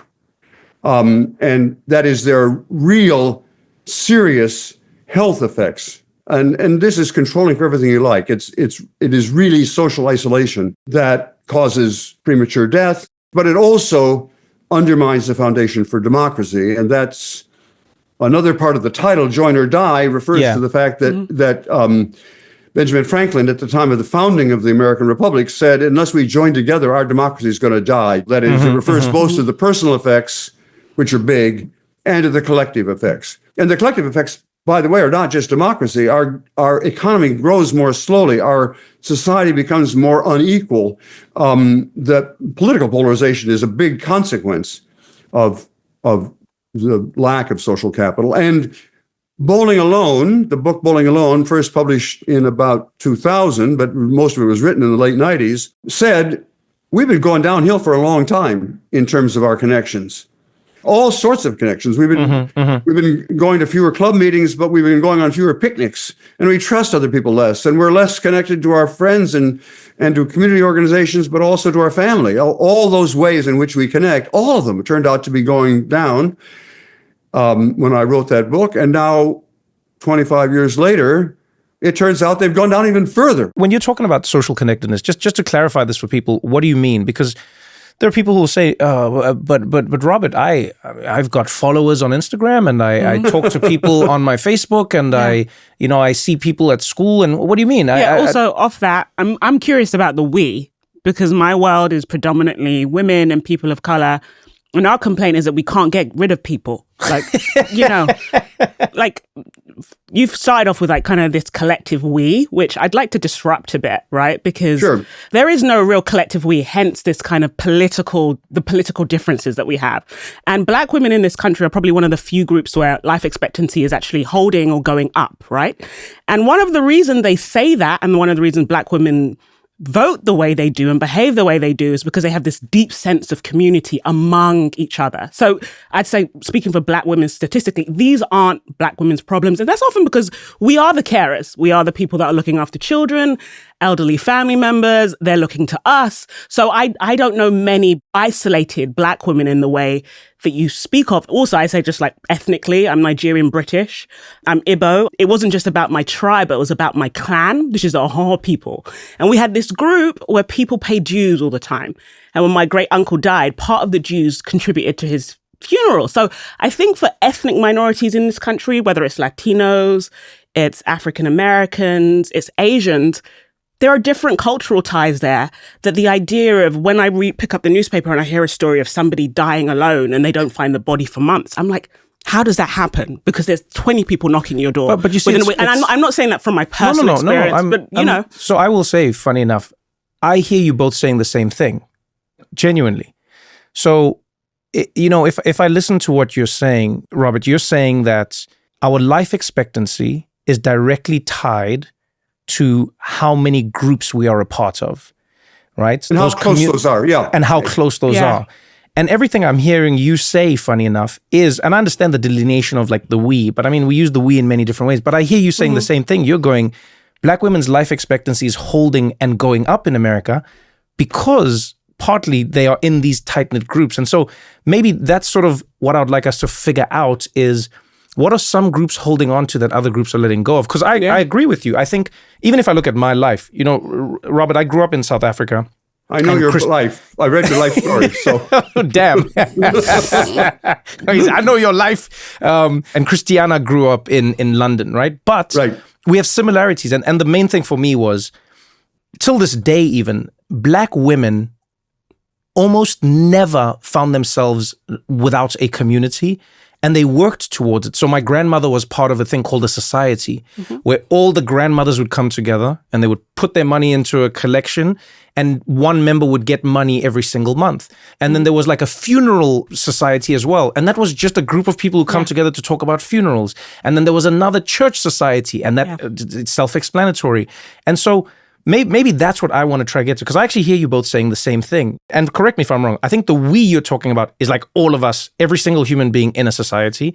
And Christiana, what you're saying is like, black women don't seem to have the same issue. So maybe let's dig into that.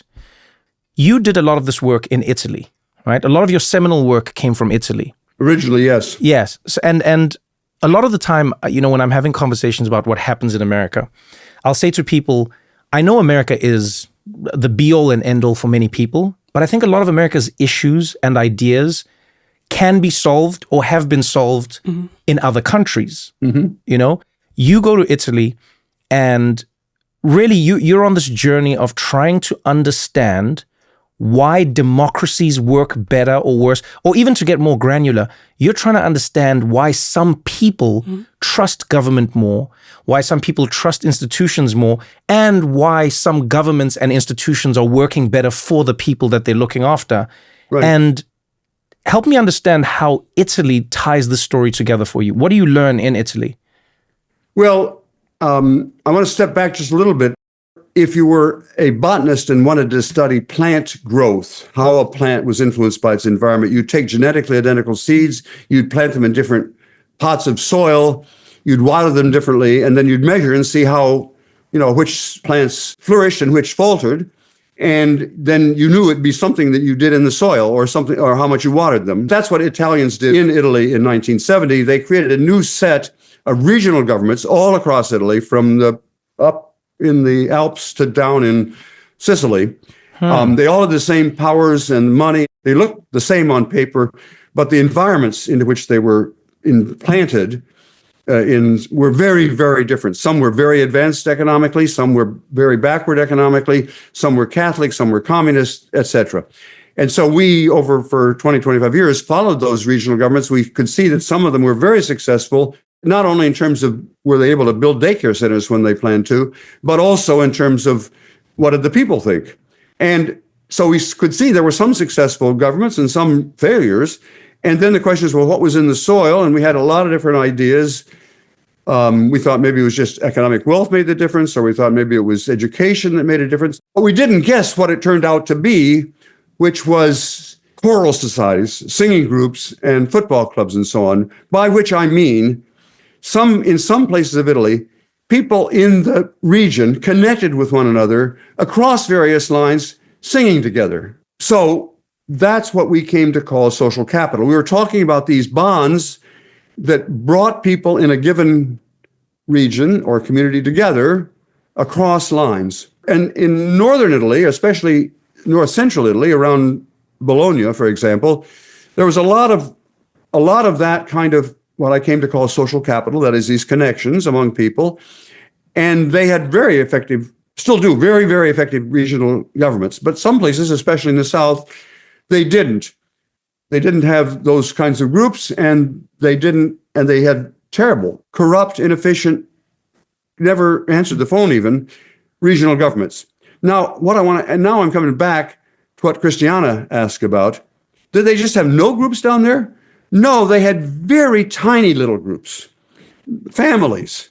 They looked after their own immediate family, but weren't involved in groups with people, even on the other side of the street, much less on the other side of town. Now, what I'm trying to say is their we was strong, but very narrow. And what was characteristic up north was that they had much broader groups in which people from different families and different walks of life would come together to sing.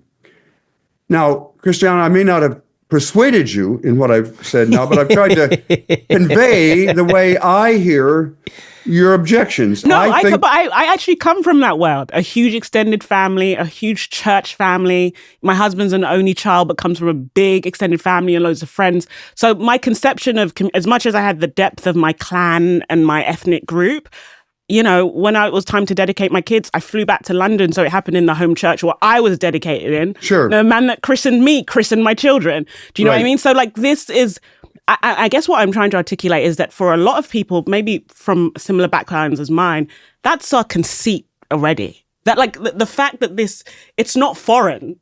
do you get where I'm coming from? I hear what you're saying. It's like this extended group and clan, and it's very different and it's very diverse. So there's one thing I want us to get to in a way. Maybe let's start with this part. the why. Why does it change anything? So what I love about this story is, oftentimes when we're talking about an issue in society, as you say, because we don't have all of the data and because we have confirmation bias, we'll pick the thing that we think is the cause, right, and we'll stick with it. So we go, oh, society's declining because of social media. Oh, society's declining because of politics. Oh, society's declining because, okay. But you had a natural experiment that very few, social scientists will ever have. Help us understand the why in that. I would love to know why your government will work better if your community has more clubs in it. I don't think that correlation is easy for everyone to see. Let me see if I can explain it this way. If you see people regularly, and you're good friends, I don't mean intimate friends, but you have a good friendship. Yeah. Much less a deeper friendship. What tends to evolve is a norm of reciprocity. That is, I'll do this for you now without expecting something back immediately from you, because down the road we'll see each other at choir practice and you'll do something for me. I'll do this for you now without expecting something back. And indeed, if everybody in the community is connected, I'll do something for somebody who I don't actually know, because if other people watching see that I'm cheating him, they won't play games with me. So in other words, everybody learns that the people in this town are nice to each other. Wouldn't you love to live in a place where people were nice to each other? Yeah. And moreover, and this is the main point of Bowling Alone, we learned when we carried those ideas back to the United States that has changed over time. There have been periods in American history when we did have connections with other people. I grew up in a small town in Ohio in the late 1950s. And nobody locked their door. And when I tell my children and grandchildren that, they think Grandpa's lying. But no, in that period, and it wasn't about race. There were black kids. I played football. There's a picture on the cover of Bowling Alone of me and my bowling league when I was in junior high school. And there are 3 white guys. I'm the tall, skinny one in the middle, and there are 2 black guys. And so this was not about race. I mean, it wasn't bounded. This trust and reciprocity was not bounded there by race. I'm not saying race was not a problem. Of course it was. But I mean, in terms of this, in a small town in the 1950s. Right. People left their door unlocked. And that's because of what I in my jargon call social capital. So all I'm saying is not that every single person in America has lost trust or has become untrustworthy, but on average, and we've now shown this to be true all over America, people are less connected and therefore less trustworthy than they used to be. There are differences across America, and the places that are still relatively high are in social connection are somewhat more trustworthy. In fact, I'm sorry, I'm going to tell you more social science than you want to know. People do an interesting study. They drop letters on the street with money in them, sealed, but with money in them and addressed. And then they ask, in any given town or a neighborhood, how many of those letters are actually put in the mailbox so the owner can get their money back? What a fascinating experiment. There are cities in America where your odds of getting your money back, if you drop it in an envelope, drop it on the street, are 0. And there are places, this is hard to believe, there are places in America where if you drop an envelope with money in it, you're 80% likely to get the money back. So that's big amazing. Differences. Yeah.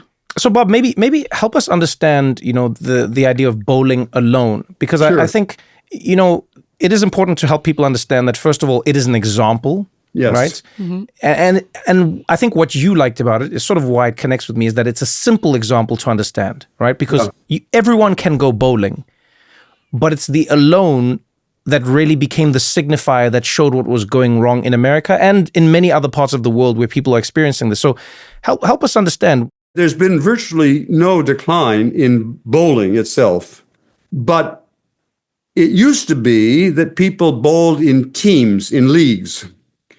And there has been a complete collapse of team bowling, of league bowling.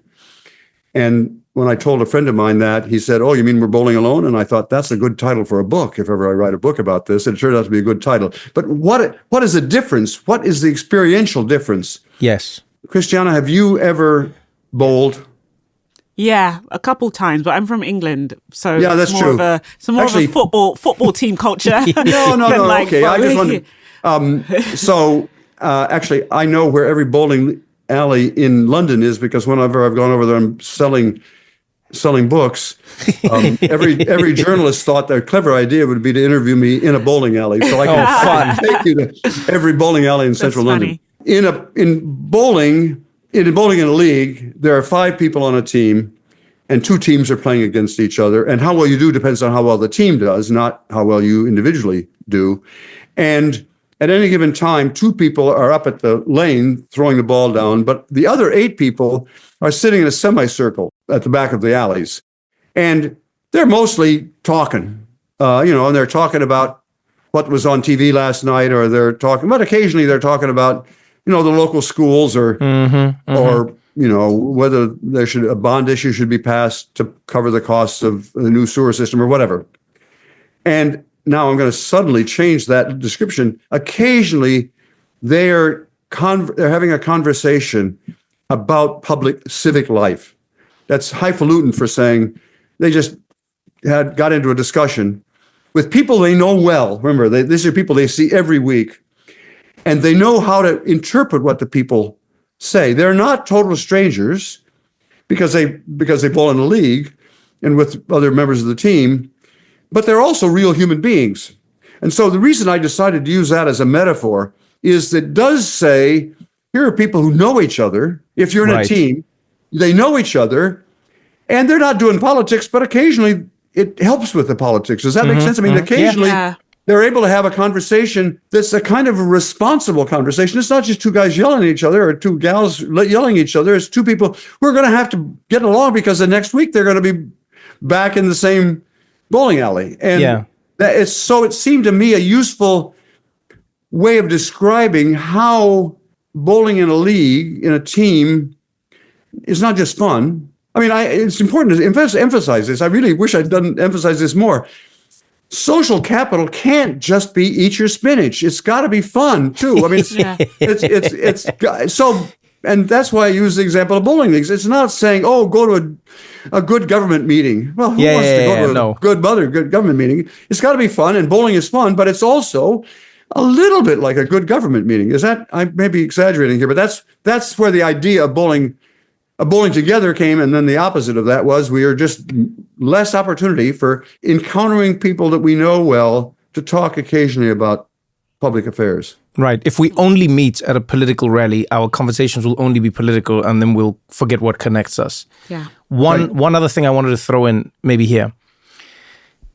I know your work is all about data, so I don't know if you have the data on this, but how much do you think companies and jobs and capitalism and the way it's been employed in America over the past 50, 60 years has affected people's ability to do that? Because, when you're talking about let's go bowling together, I just think of personally friends of mine and how we always want to do things. But more often than not, people will say, I would love to, but I work late that day. Yeah, I wish I could, but I've got to finish this thing for work. Yeah, I want to, but the work and then it's like my kid, and I got to see the kid because I don't have childcare, and I've got to, and I wonder, because you are a man who, as you say, you've lived through time. I would love to know if there's any data or any experience that you've had that has shown you that our ability to engage in a league with other people is directly affected by how much time our work gives us off to do that. Remarkably, I've got good data on how people spend every hour of their day going back to the 1960s. Would you believe that's 60-year time trend? And it's very interesting. Invite me back for another 2 hours, and I'll talk about how our lives have changed. For example, back in the day, in the 60s, the average American slept 7.5 hours a day. And that average is exactly 7.5 hours today. There's been no change on average. Some people speak more, some people speak that's impressive though, still, yeah. But here's the complicated part, actually. We're spending less time at work than we used to. Less time at work. No ways. So, less time at work. So what do we do with our extra time? All of it is spent in front of screens. there's been a steady long-term rise in the amount of time we spend in front of screens. And the most recent data, you might think, well, okay, it used to be screens like television, and now it's screens like, some social phones media and thing. iPads and whatever. Yeah. No, but it isn't. We're actually spending more time watching TV than we used to, and we're adding to that. Now don't quote me exactly, because I've got the data. I just don't have it in front of me at this moment. I didn't know you were going to ask me this question. We've added since the advent of social media another 2 hours a day. 2 hours a day. And yet we're spending less time in the presence of other people. I mean, the data are just the worst you could imagine. We've got more free time. We do have more free time. Wow. And we've spent more than all of that free time in front of a screen. Damn. I feel called out. Wow. Well, you asked me for data. No, I mean, yeah, I see every binging and every TV show I see it very differently now. But of course, I want people to watch this podcast. This is a different kind. Yeah, but I mean, wow. Listen to the podcast on the way to meet your friends. Yes, exactly. Yes, that's why we love podcasts. Yeah. We're going to continue this conversation right after this short break.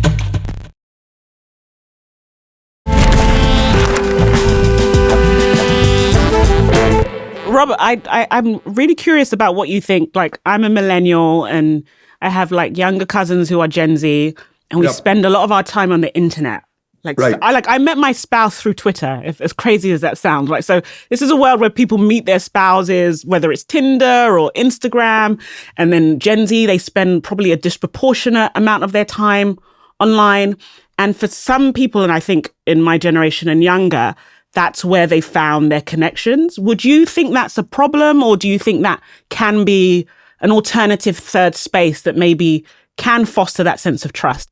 Christiana, you asked lots of really good questions, and they're all complicated. And I'm gonna try. I'm a complicated person, Robert. I'm sorry. Did you say Robert? No, it's Bob. Please. So, Bob. Oh, we get Bob now. We get Bob. Wow. Okay. Wow. Okay. I was going to say Professor Putnam. No, please. I mean, if I get a phone call, and the person says, Robert, I just hang up right away, because if they know me, it's a nice screener I use as answering the phone. Okay, Bob. Okay, I want to say a couple of things about social media and virtual connections, and how they compare to real face-to-face connections.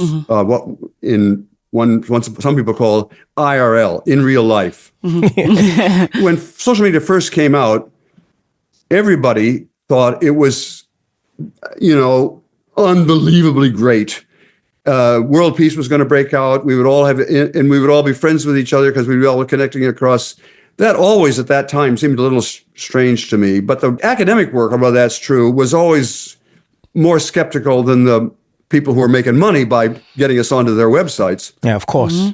But the real question at that point, if I can put it this way, is Facebook better or worse than bowling leagues? I'm using that as just as labels for those two things. And for a long time, the academics said, I don't know, there's some ways in which Facebook is not as good as bowling leagues. But, you can guess what Mark Zuckerberg thought. And then he one point said, well, okay, maybe Putnam is right, but we're going to create a new kind of Facebook that's going to be even super dandier, and it's going to be wonderful, even better than bowling leagues. But the academic research, I repeat, was always skeptical about that. But then came a terrible natural experiment, COVID. But now, I promised you I was going to get more complicated, but I can tell that Christiana likes to deal with complications, so I'm going to... I have so far been phrasing this problem as if the choice we had was between either face-to-face or social media, right? Yes. Yeah. But actually, that's not true. Almost all of our networks today are simultaneously face-to-face and internet-based. Yeah. My wife, Rosemary, and I do see each other a lot every day. That is, there's a face-to-face relationship there. But she has a different office than mine. And astonishingly, much of the time I send her an email or send her a text, and she responds, it's not, we have one set of relationships that are face-to-face and a different set of relationships that are internet-based. They're the same. And I want to use a metaphor here if I can. In chemistry, we have the idea of an alloy is a mixture of two different base chemicals like tin and copper, and you stir it and heat it and so on, and you get something that is neither tin or copper, but I never can remember, bronze or brass or something like that. Right. And brass is different from either the tin or the copper. Okay, so far so good. Yeah. Now what I'm saying is all of our networks today are alloys. So the question really is, how can we get an alloy that has the benefits of both? Yeah. That is to say, could we find a way to create a network that has the advantages that the internet has of not depending upon space, but that has the advantages of face-to-faceness, namely you can actually get together and cooperate with somebody. Do we know how to do that? And the answer is we sure do. Okay. We know how to, for example, there are networks that are internet-based for neighborhoods, and it's easy to contact the other people just whenever you get the idea. You want to borrow a rake or something, you just send out an email. But then they're also in the neighborhood, so I could go and get the... You go get the rake in person. Rake. So it's not a technical problem. So why don't we have lots of these things? It sounds like it'd be wonderful to have this, right? And it turns out the real answer is these big companies. They know how to do it. They know, and I know this because I've talked personally. They invited me, Bob Putnam, out to wherever it was in Silicon Valley to talk about social capital. Amazing.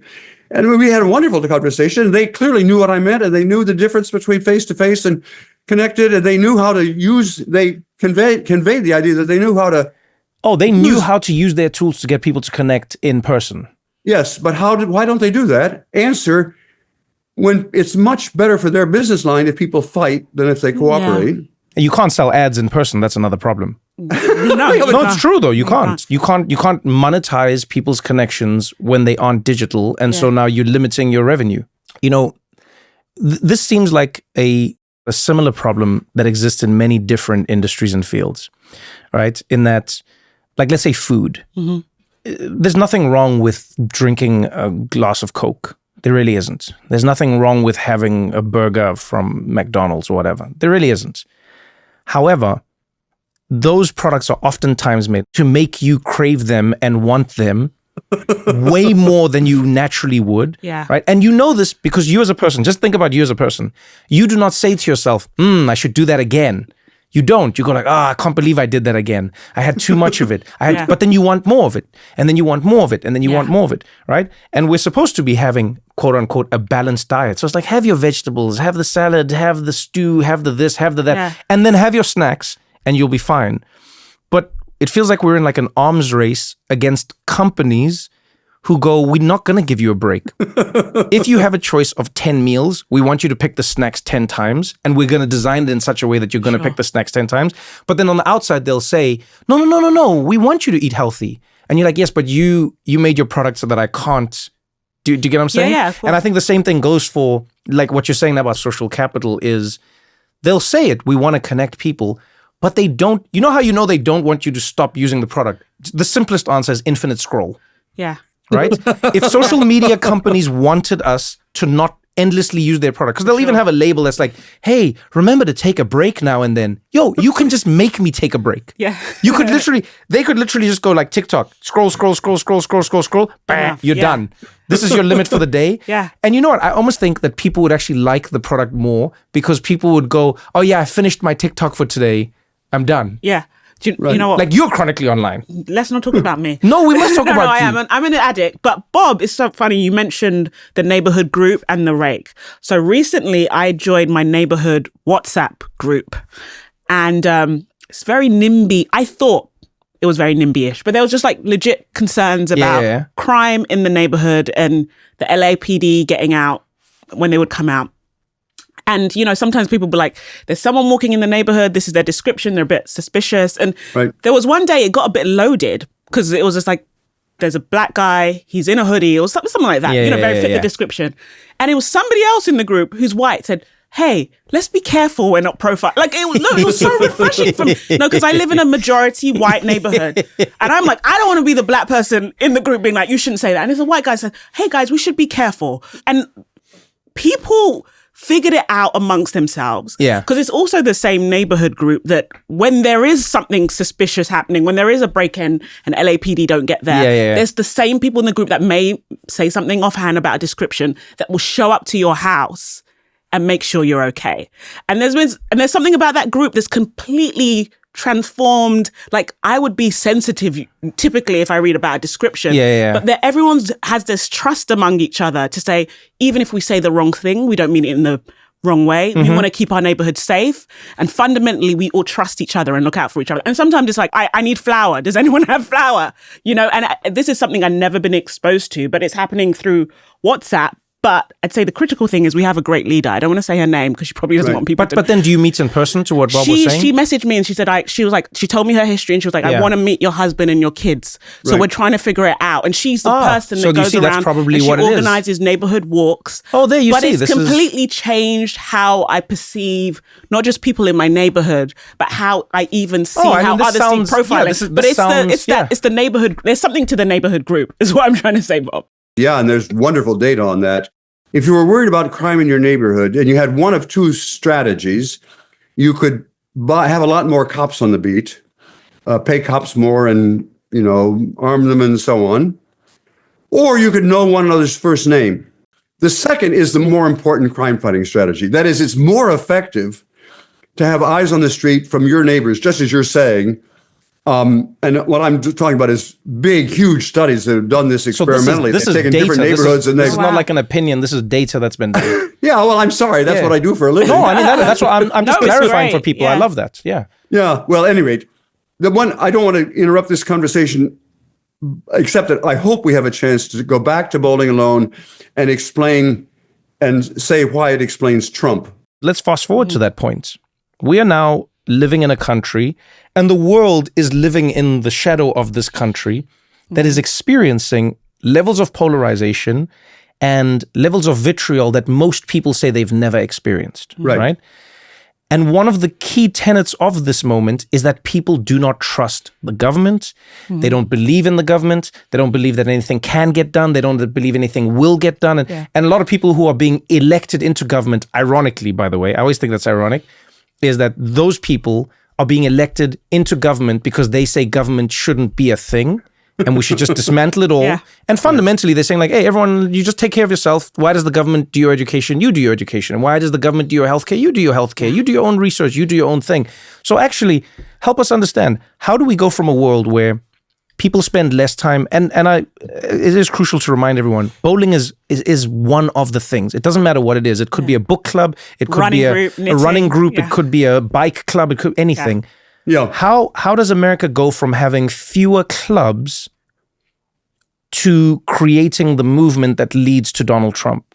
Right. Remember, Bowling Alone said 25 years ago that had been for 25 years. By at that point, it'd been 25 years. We've been going downhill in terms of our social connections of various sorts. Anything that brought people together from different walks of life to connect across different boundaries. That's right. And that'd been happening for 25 years. Now, 25 years later, we've gone back and done the same study, and it turns out nothing has changed. It's still going downhill. Despite all of my pleading and talking with people, it's going downhill, which now means for 50 years, we've been going downhill. Donald Trump did not cause that. And this is the main thing I want to say here. Donald Trump is not the cause of our problems. He's the symptom of our problems. American democracy had these problems long before Trump appeared on the scene. And most importantly, we will have those same problems leading to faltering democracy when he's no longer on the scene. Donald Trump exploited this. And I mean that. So this is Bob Putnam saying, Donald Trump exploited what I had discovered. That's not just me. Steve Bannon has said, I could show you the quote. Well, we were trying to figure out how we could get Donald Trump elected. And then we read this book by this crazy guy Putnam about bowling alone. Wait, no ways. Are you being serious? Yeah, yes, he's quoted. You can find, later on. Wait. So and what did they use? I don't understand. What did they use from your book to help Trump get elected? What did they identify? They said, effectively, as I said in the book, but I wasn't doing it, You have all these isolated people. They're ripe for having a kind of populist come to power and say, you're all unhappy and isolated. Trust me, I'm the one. Does that sound familiar? Does that sound like he's the guy? Yeah. Well, that's what Bowling Alone said, and I didn't act on it. Maybe I should have. Maybe I could have. You could have been the president. You could have been president. President Bob Putnam. And J.D. Vance has said something very similar to this. There's lots of empirical evidence. I won't bore you with all the data. There's lots of data that's saying the strongest predictor, actually, of support for Donald Trump, of places that support Donald Trump and people that support Donald Trump, is social isolation. Now we're not just talking hypothetically, oh, it'd be nice to have more people joining clubs. We're saying the pickle that we're in as a country is precisely due to the fact that we're no longer bowling isolated. Together. Yeah. I'm not trying to say we ought to reconstruct bowling leagues, but it's got to be something that brings us face to face. Is that making sense, Trevor? No, you know why it makes complete sense is because I think of it through a few lenses. Like you and I have talked about this a bunch. I go, one of the things I'm saddest about in America and I see around the world is the decline of churches. Yes. Because I understand that religion has many issues that it's come with, whether it's pastors, whether it's, the way they treat certain people, whatever it might be, right? But man, you take for granted what that building did. Mm-hmm. Yes. There are very few places in our societies where you can come and regardless of the language you speak, the color of your skin, your socioeconomic background, your location, whatever it is, you are allowed to join and identify as being part of that group. And I've always thought that's maybe the most important thing, is the fact that you can become a part of it. Do you get what I'm saying? That's like really, really important to me. And I think about it through that lens. I go like, wow, man, I understand that people go like, oh yeah, religion, I don't care about it. And I'm like, yes, but you're also losing the church. And the church was the place where you saw people to tell them you were sick. The church was the place where you got a little help. The church was the place where you found out about a new job listing. Music lesson. People learn instruments. People learned music. Yeah. People think about how all the greatest singers of like, the last whatever many decades have all come from church. Yeah. So the training, the connections, the understanding that it came from. And it's funny that you say that. When we were still on the Daily Show, I remember the thing I used to talk to everyone about was how Jordan Klepper would say this. I'd say to him, he'd go to all these Trump rallies. And I said, Jordan, what do you notice when you're at the Trump rallies? What do you notice that we don't from far? And he said something really fascinating to me once. He said, a lot of people are there for the vibes. Yes. He said, a lot of people are there for the vibes. And you think about it, Donald Trump created many clubs where clubs didn't exist. He said, I'm coming to your town. I'm going to sell you hats that you can all wear. Mm-hmm. We're going to sell you little scarves that you can all wear. And you're going to come into a room. And then, you know what? We're all going to hang out and chant this. When I knew that Trump, by the way, Bob, had reached the pinnacle of understanding this, is when he was at a political rally, right? People are there, ostensibly, to hear about your plan for the future of the country and how you plan to run the economy. And Trump was just like, let's just dance. Do you remember that moment? He's done a lot. I don't remember that particular one. You don't remember that moment? Yeah, sure. I do. This was one of... I remember watching that moment going, this man is either... He's completely lost it. Yes. Or he is a savant who's completely understood it. Yeah. And now I think he's the latter. Yeah. I thought he was a former. Yeah, Donald Trump realized in that moment, he's like, man, you guys you're not here because of like what I'm going to do with the economy or not do with the... You just came here to hang out and we're in a club and everyone in that club says the same thing. We've been forgotten. Yeah. So there's a man who grew up in a town where the factory was shut down and that was a piece of his club. So he's forgotten. Yes. There's somebody else who grew up in another city and because that city has lost its population, the church died and now they don't have a church. So they've been forgotten. Yeah. That's right. And someone's kids left to go to a big city. So now they don't have they've been forgotten. Yeah. And it's just a bunch of forgotten people who are now seen. They come together and when you go home, watch the video. I promise you, it is one of the most amazing things. Trump literally just goes like, yo, just play my playlist. He shouts it to some person who rolls with him and they just play all of his favorite. And I'm talking everything from YMCA to Ave Maria. Like it's the most eclectic mix of music and he just dances. Don't go anywhere because we got more What Now after this.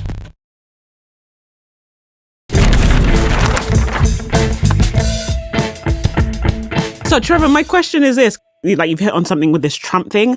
How do we guarantee in this crazy world we live in that people don't start clubs of hate? Which I think what Trump as much. Oh, that's a good question. Do you know what I mean? actually. It's just like, because that's then my concern. Because right? the Ku Klux Klan is definitely it's a club. It's they a local. bonded, It's they a were in local community. club membership. Yeah, they took care of each other. They got uniforms. Yeah, it's just like, how do we, in this like very polarized moment where where all sides seem to have deep resentment for each other, how do we make sure these clubs don't become spaces? Or is that even necessary? Well, yes, I think it is necessary. There are different kinds of social capital, different kinds of networks. And one important distinction is between what I call bridging social capital, that is, ties that link you to people unlike yourself, and bonding social capital. Bonding social capital are the ties that link you to people just like yourself. Oh. So my bonding social capital are my friends with other elderly, white, male, Jewish professors. That's my that's my bonding social capital. And my bridging social capital are my ties to people of a different generation. I have a little bit of bridging that I rely on heavily across generations because I've got my grandchildren. And I'm not saying, this is important, bridging good, bonding bad, because if you get sick, the people who bring you chicken soup are likely to reflect your bonding social capital. That's a little bit what Christiana was earlier saying. The people who would really take care of her who would bring her chicken soup or the equivalent would be bonding social capital. I'm saying bonding social capital is not necessarily bad, but bridging social capital is crucial for a modern, diverse society like ours. Bridging across racial, across age, across gender, across party, and so on. So far, so good. Right. But bridging is harder to build than bonding social capital. My grandmother knew that. My grandmother said to me, Bobby, birds of a feather flock together. Right. She didn't think I'd understand. What she meant was, Bobby, bridging social capital is harder to build than bonding social capital, but she didn't think I'd understand that, which is why she used the avian metaphor about about birds, but that's the basic point. So here's the challenge. Much of Trump's support, it draws from different kinds of demographic groups, of course, but it's bonded heavily on politics and not bridging at all.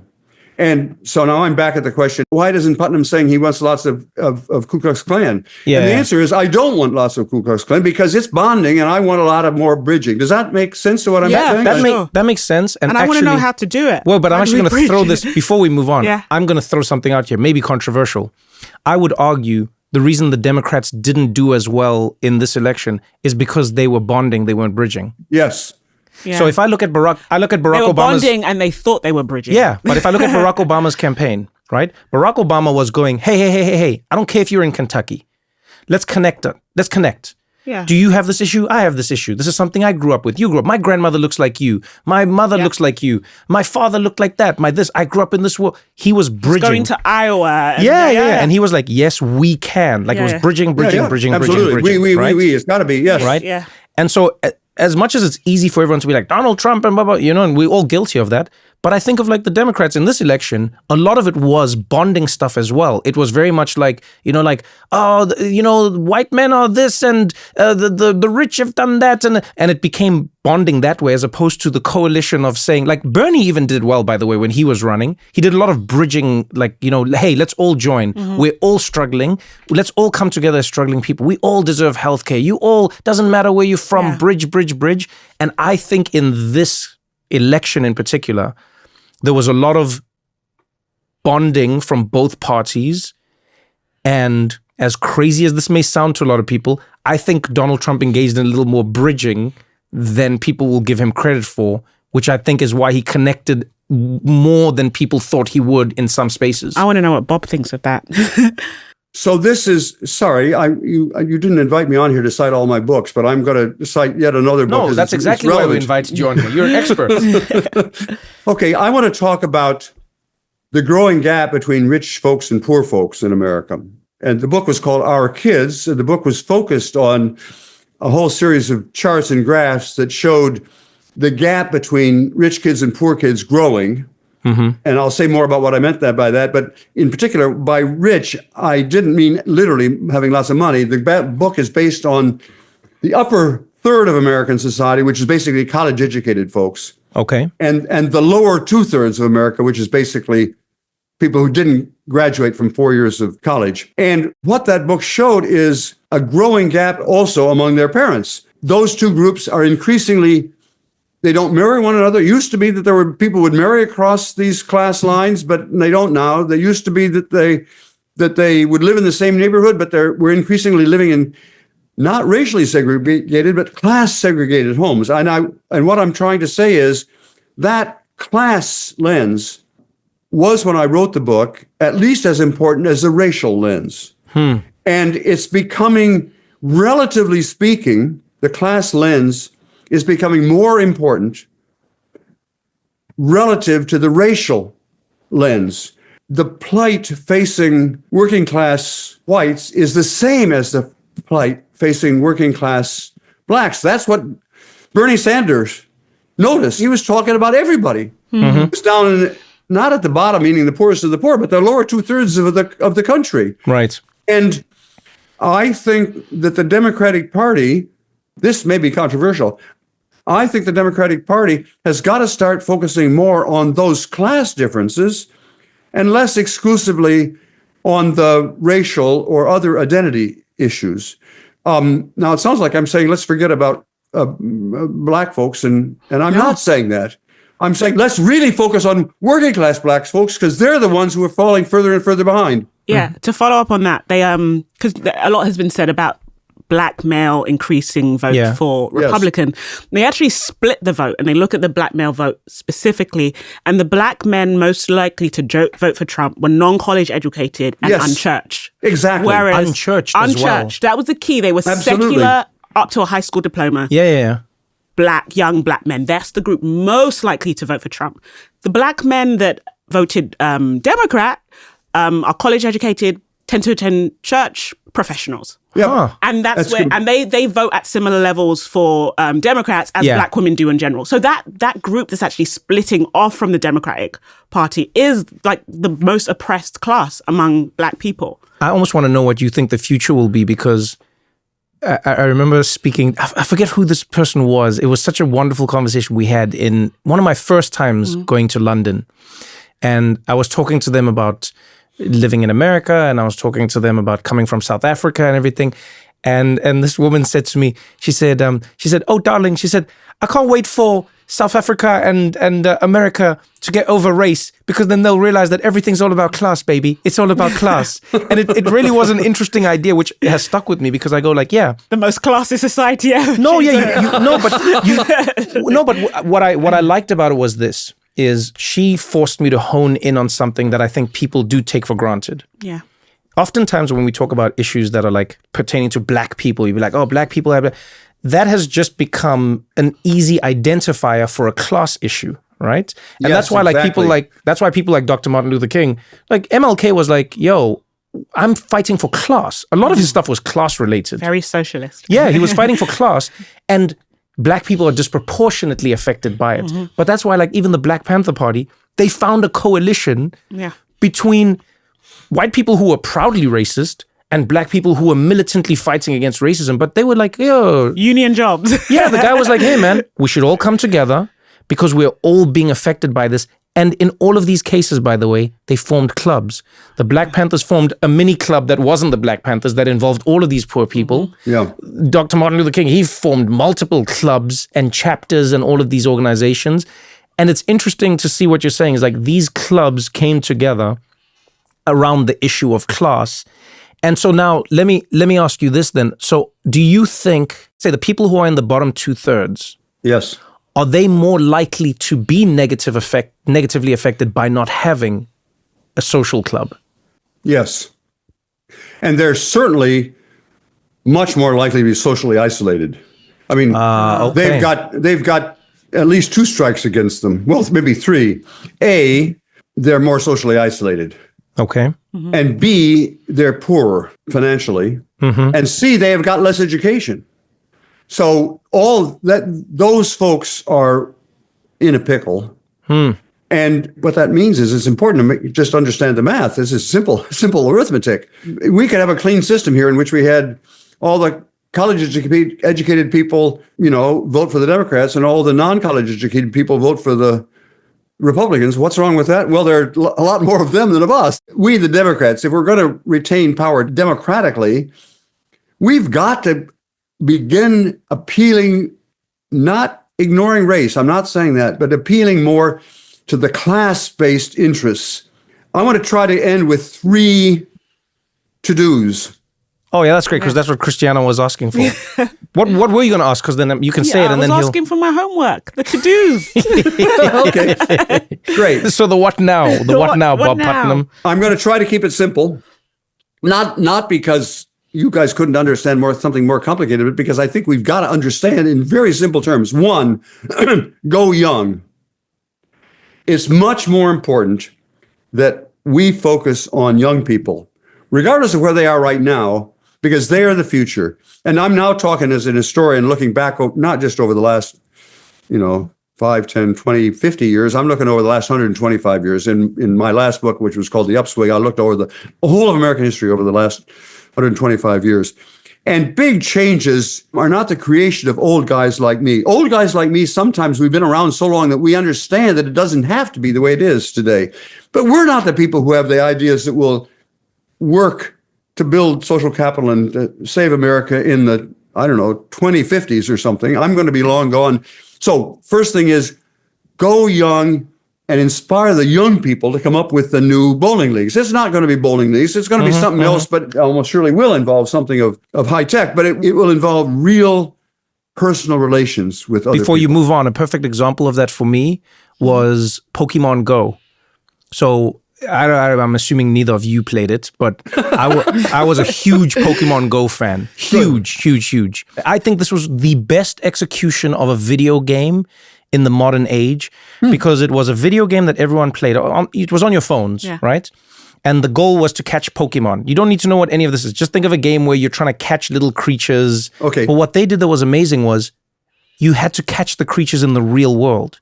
So they used your camera on your phone, and you would literally have to run out into the streets to catch these digital creatures.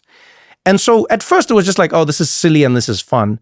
But I'll never forget the joy I experienced when one night I was in New York and I was running with a group of people in Central Park. Strangers at 11:30 p.m. because someone had tweeted and told us that there was a Snorlax, which is one of the creatures. There was a Snorlax in Central Park.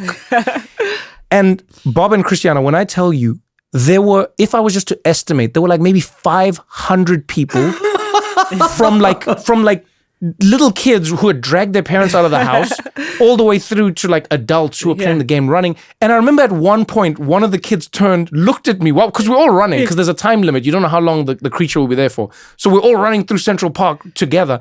And one of the kids turns, looks at me. This kid's like maybe like 14, 15.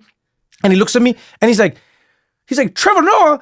He's like, you playing Pokemon Go? And he's like, now I know I'm in the right place. And we run together. But what I loved about it was, to what you're saying, it was the perfect culmination. It wasn't the either or. Yeah. We were all playing a digital alloy. game. It was the alloy. You could play the game at home, and we were playing it at home, but you could not help but bump into other people who were playing the game as well in the real world. And it was such a beautiful, because once the Snorlax was gone, all everyone could do now is talk. Where are you from? Hey, where do you live? Yeah. Where did you what's the best one you've caught? What have you... And this was like... The game won awards, by the way, even for getting people fit and running and moving. But I love that. So that when you say the going young and figuring out the hybrid, I think there are ways to do it. Because some people will be like, I don't know if you can. I think we actually have seen one of the ways, and I know because I played it. But yes, okay. So what's rule number 2? Rule number 2 is go local. Go local. All the times that there have been major social revolutions, they bubbled up from the bottom. And at local levels, people can more easily collaborate across party and other lines because somebody's got to fix the sewers. And so you don't have to have an ideological discussion about how important is the environment. Everybody knows that the sewers got to be fixed if we're going to be able to survive in this town. Or the schools. You can have a national debate about, some issue in education, but somebody's got to fix our schools right here. Mm-hmm. And so sometimes left-wingers are in favor of national solutions, and for race, we did have to go national because there were whole regions of the country which were, if we went local, we would have stayed segregated forever. So I'm not saying always go local, but if you want to have a major revolution, and this is exactly what MLK did, right? He didn't start with his March on Washington. He started in Montgomery. What do you think is the most important social reform in the history of America? I'm going to tell you in just a second. The high school. When was the high school invented? The high school was invented in 1910. God did not invent the high school. It was invented recently. And where was the high school? By high school, I mean a secondary school, a public high school that everybody could go to. Yeah. We'd had private schools, of course, as like Eton or whatever, but I'm talking about public high schools. First place in the world was in 1910 in flyover country, in America. It was not invented in Massachusetts or in Chicago or in LA or what. It was invented in small towns in the middle of America. And it went viral, and within 20 years, every city in America, every city and town in America had a public high school. That's viral. 20 years it went from... That's amazing. So what I'm trying to say is the really good ideas, policy ideas, the next time... They spread. Mm-hmm. And thirdly, and I want to come back now to this issue of religion, go morality. Stick with me. I'm an academic, but I'm about to start preaching at you, both of you. I apologize for that. When we look at long-run changes in political polarization, in economic inequality, in connections and so on, the leading indicator, it turns out that people in any given period and place actually think they have obligations to other people. We need to have a moral reawakening in America. I'm talking about simple golden rule. Read the Sermon on the Mount. I mean, any religion says worry at least as much about other people as you do about yourself. Mm-hmm. Love that. Religion should be a we phenomenon, not an I phenomenon. Yeah. So if I had a magic wand, I don't, but maybe somebody listening will have a magic wand. I'd try to make the magic wand make young people, remember young, in localities across America, think that they have obligations to other people. Does that make sense? I mean, that makes complete sense. And my basic message is, if we want to fix America, and I desperately want to fix America, it's probably not going to come in my lifetime, but I want to have it come at least in my grandchildren's lifetime. And we got to get about it now. And that requires mobilizing large numbers of people large numbers of young people at the local level, thinking about their obligations to other people and not just about themselves. Sorry, that's the message. No, I don't think you have to be sorry. I think it's given us homework. So play Pokemon Go with people in your local neighborhood and help them catch the Pokemon that they can't. Yes. Yeah. That's essentially because you're helping each other. And then when you speak to them, talk to them about the spiritual awakening. Yeah. So you guys you're gonna lead this revolution. Sign me up. Let me know how I can join. Oh, we love it. Bob, this has been amazing. Thank you so much for taking the time. Thank you, Bob. You know, it's such a simple idea, and unfortunately, sometimes the best ideas are so simple that people don't want them. It's simple, but it's hard. Yeah, no, but that's what I mean. It's like it's the same way like eating healthy. It's a simple idea. Yeah. Eat the vegetables and don't eat things that come in packets. And move your body. Your body changes. Yeah. And people are like, but I need something more complicated than that. No. But I want to say thank you very much. Thank you for doing the work. Thank you for taking the time with us. And, we started at Robert, we end at Bob. Thank you very much. It was wonderful getting to know you. And I hope you do get to see some of this in your lifetime. So don't write it off yet. You keep talking about you're going to be gone. Maybe some of it will change. We'll see. We'll do our best. Thank you, Christiana. Thank you. And thank you, Trevor. Thank you so much, Bob. Bye.